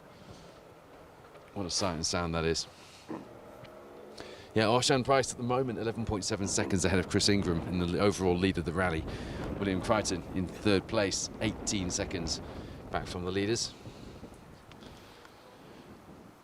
A further 8.3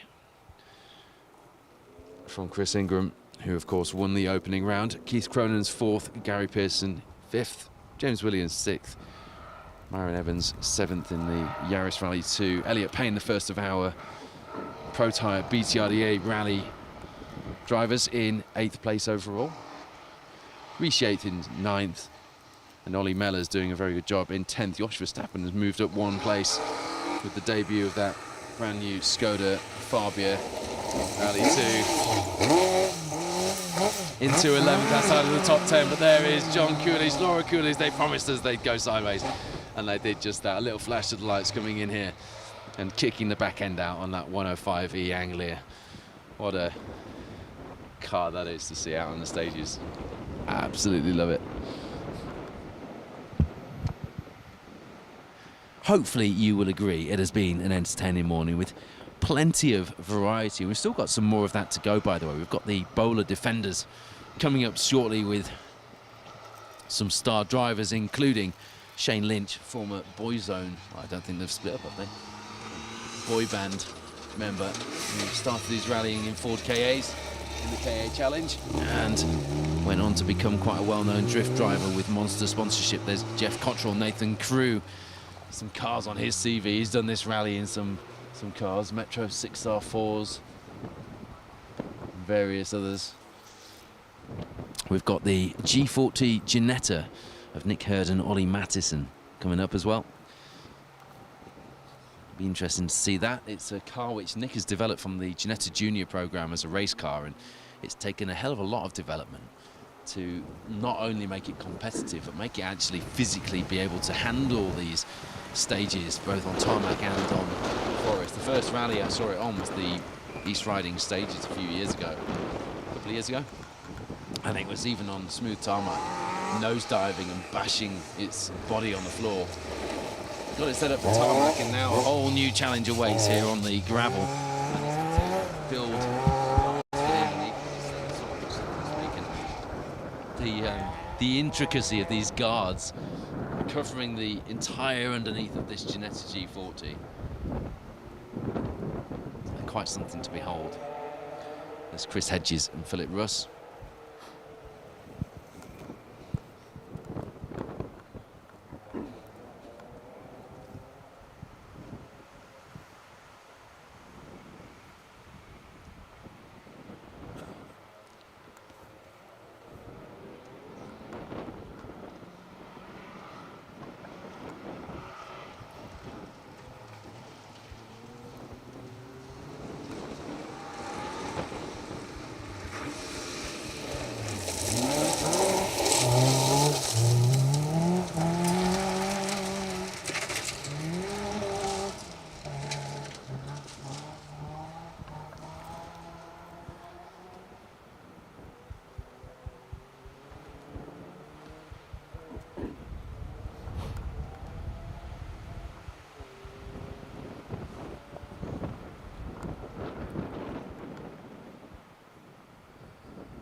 Plenty more action to go today on the special stage live coverage of the Rallynuts Severn Valley stages.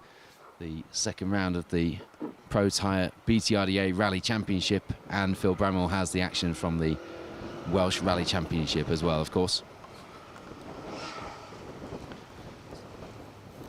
Coming towards the back end of the field here. Still with a bit more action to bring you from this second stage of the day.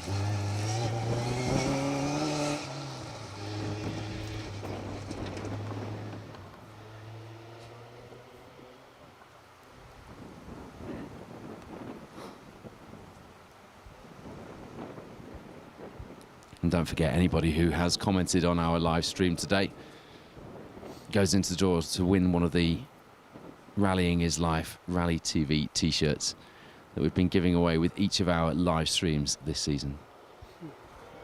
It was game over for James Leckie and Stephen McCauley, a big accident from them in the C3 Rally 2.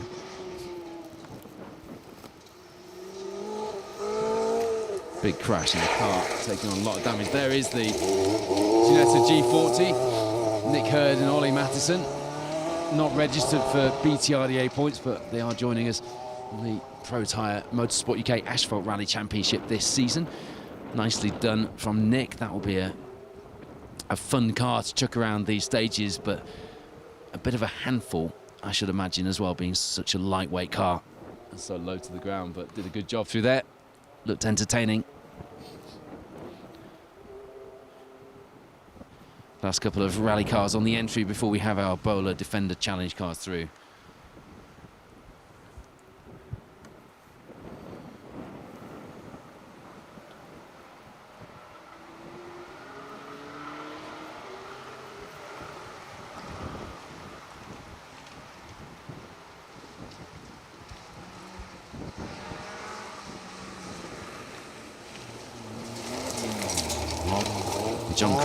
James Crook in the former Swift Challenge car.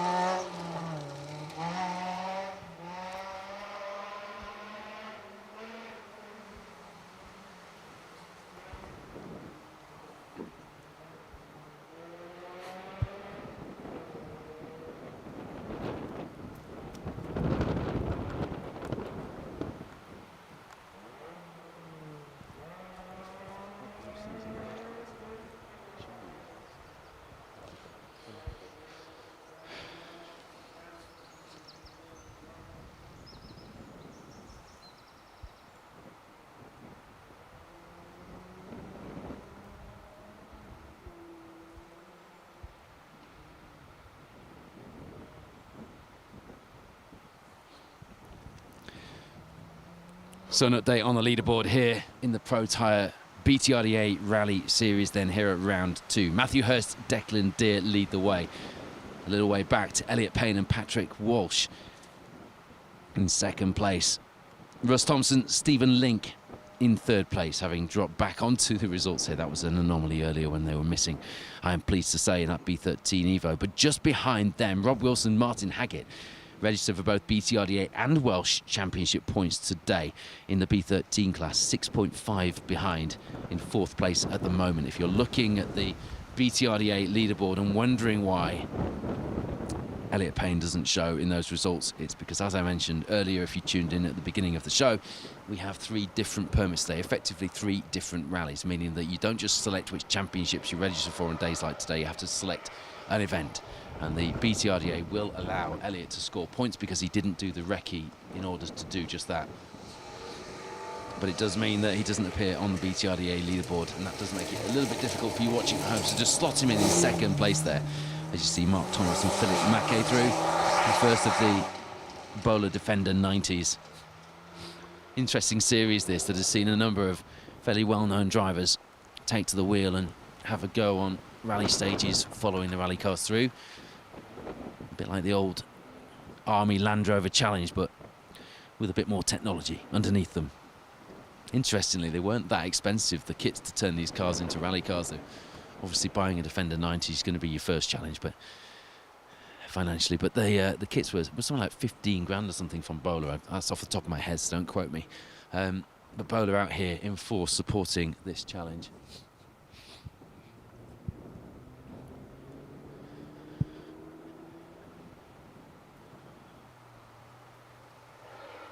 Nigel and Kaz Jenkins then lead the Bronze Star at the moment from Steve Black and James Aldridge. Bit of a battle going on between those pair.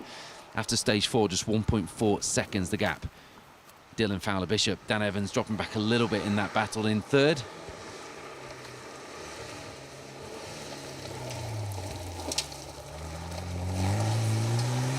Did you see Dennis Ferry and Richard Mills in their bowler?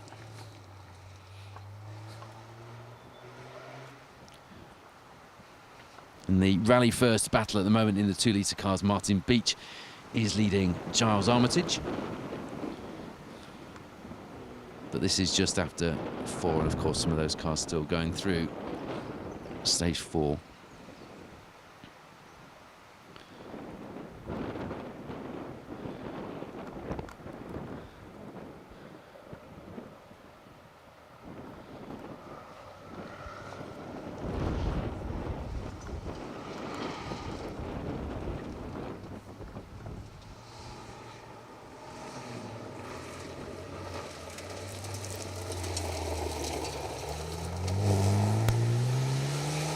Richard Kingsley Smith, Adol Tyson in their Defender.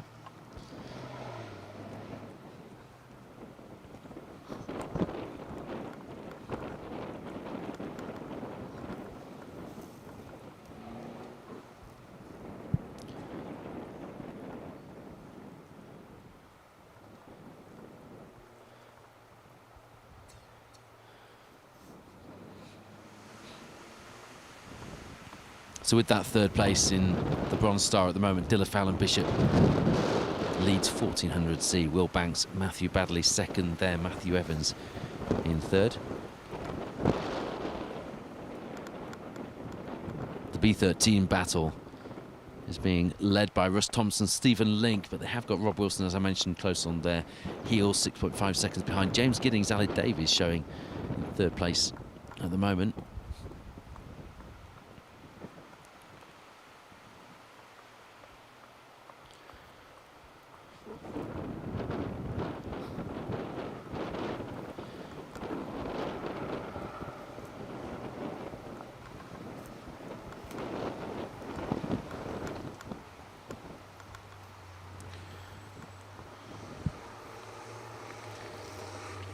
No, Rob Wilson isn't registered for BTRDA. That's the entry list doing its thing again. So it's actually Patrick Naylor, Ian Lawrence in second place in our BTRDA crews. Dan Moss, Sammy Allen in third.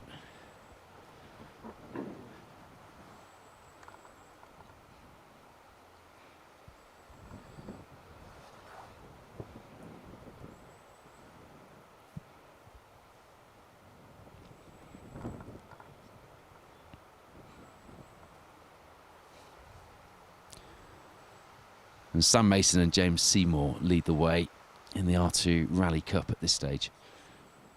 Again, the results we're reading out and talking to you about, and the story that we're telling you this weekend is of the BTRDA crews. You can follow the overall leaderboards, the Welsh Championship leaderboard and the British Historic Rally Championship leaderboard by going to results.djames.org.uk.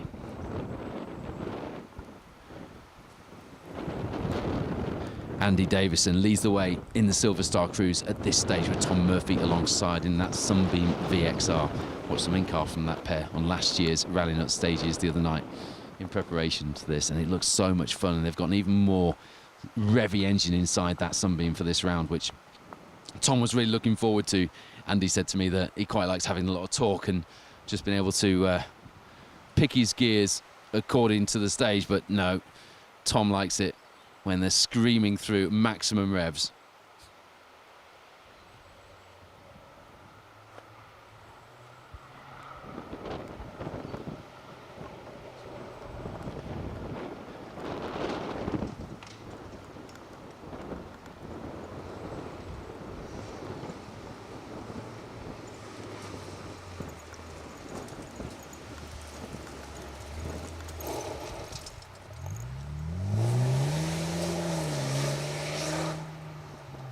As the last three cars make their way through on the entry, these are the Bowler Defender 90 challenge cars.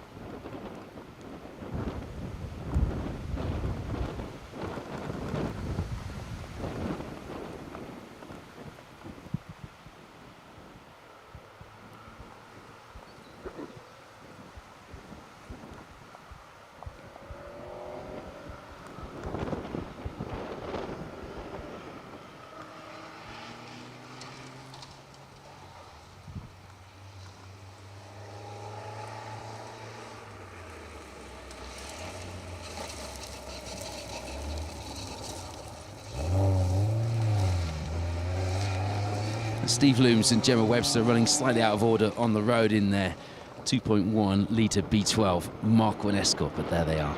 They were 8th in B12 on last year's Rallynuts stages. Having perhaps had an issue to stick them out of the order slightly, being hounded by one of the Bowler Defender 90 Challenge cars. There's a wide line into there to try and carry the speed through, almost going into the ditch on the right-hand side of the stage. That was even more leery than Elliot Payne and Patrick Walsh earlier setting their Amigos Fiesta up from Paul McCallum and Peter King.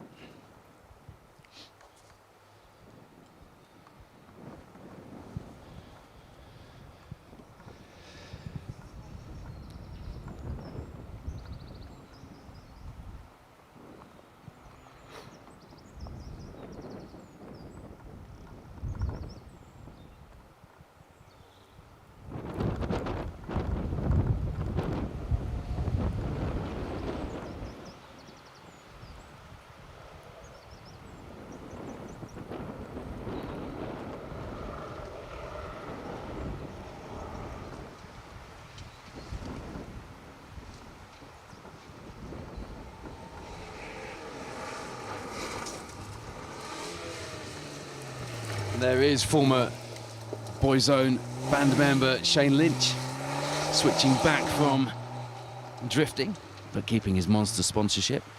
Harry Nicol alongside, who is one of the competitors in the all-wheel drive club championship, which you can see the coverage of on specialstage.tv, but hopping into the co-driver's seat and lending his experience to singer Shane. Real character, Shane Lynch. Great to see him out.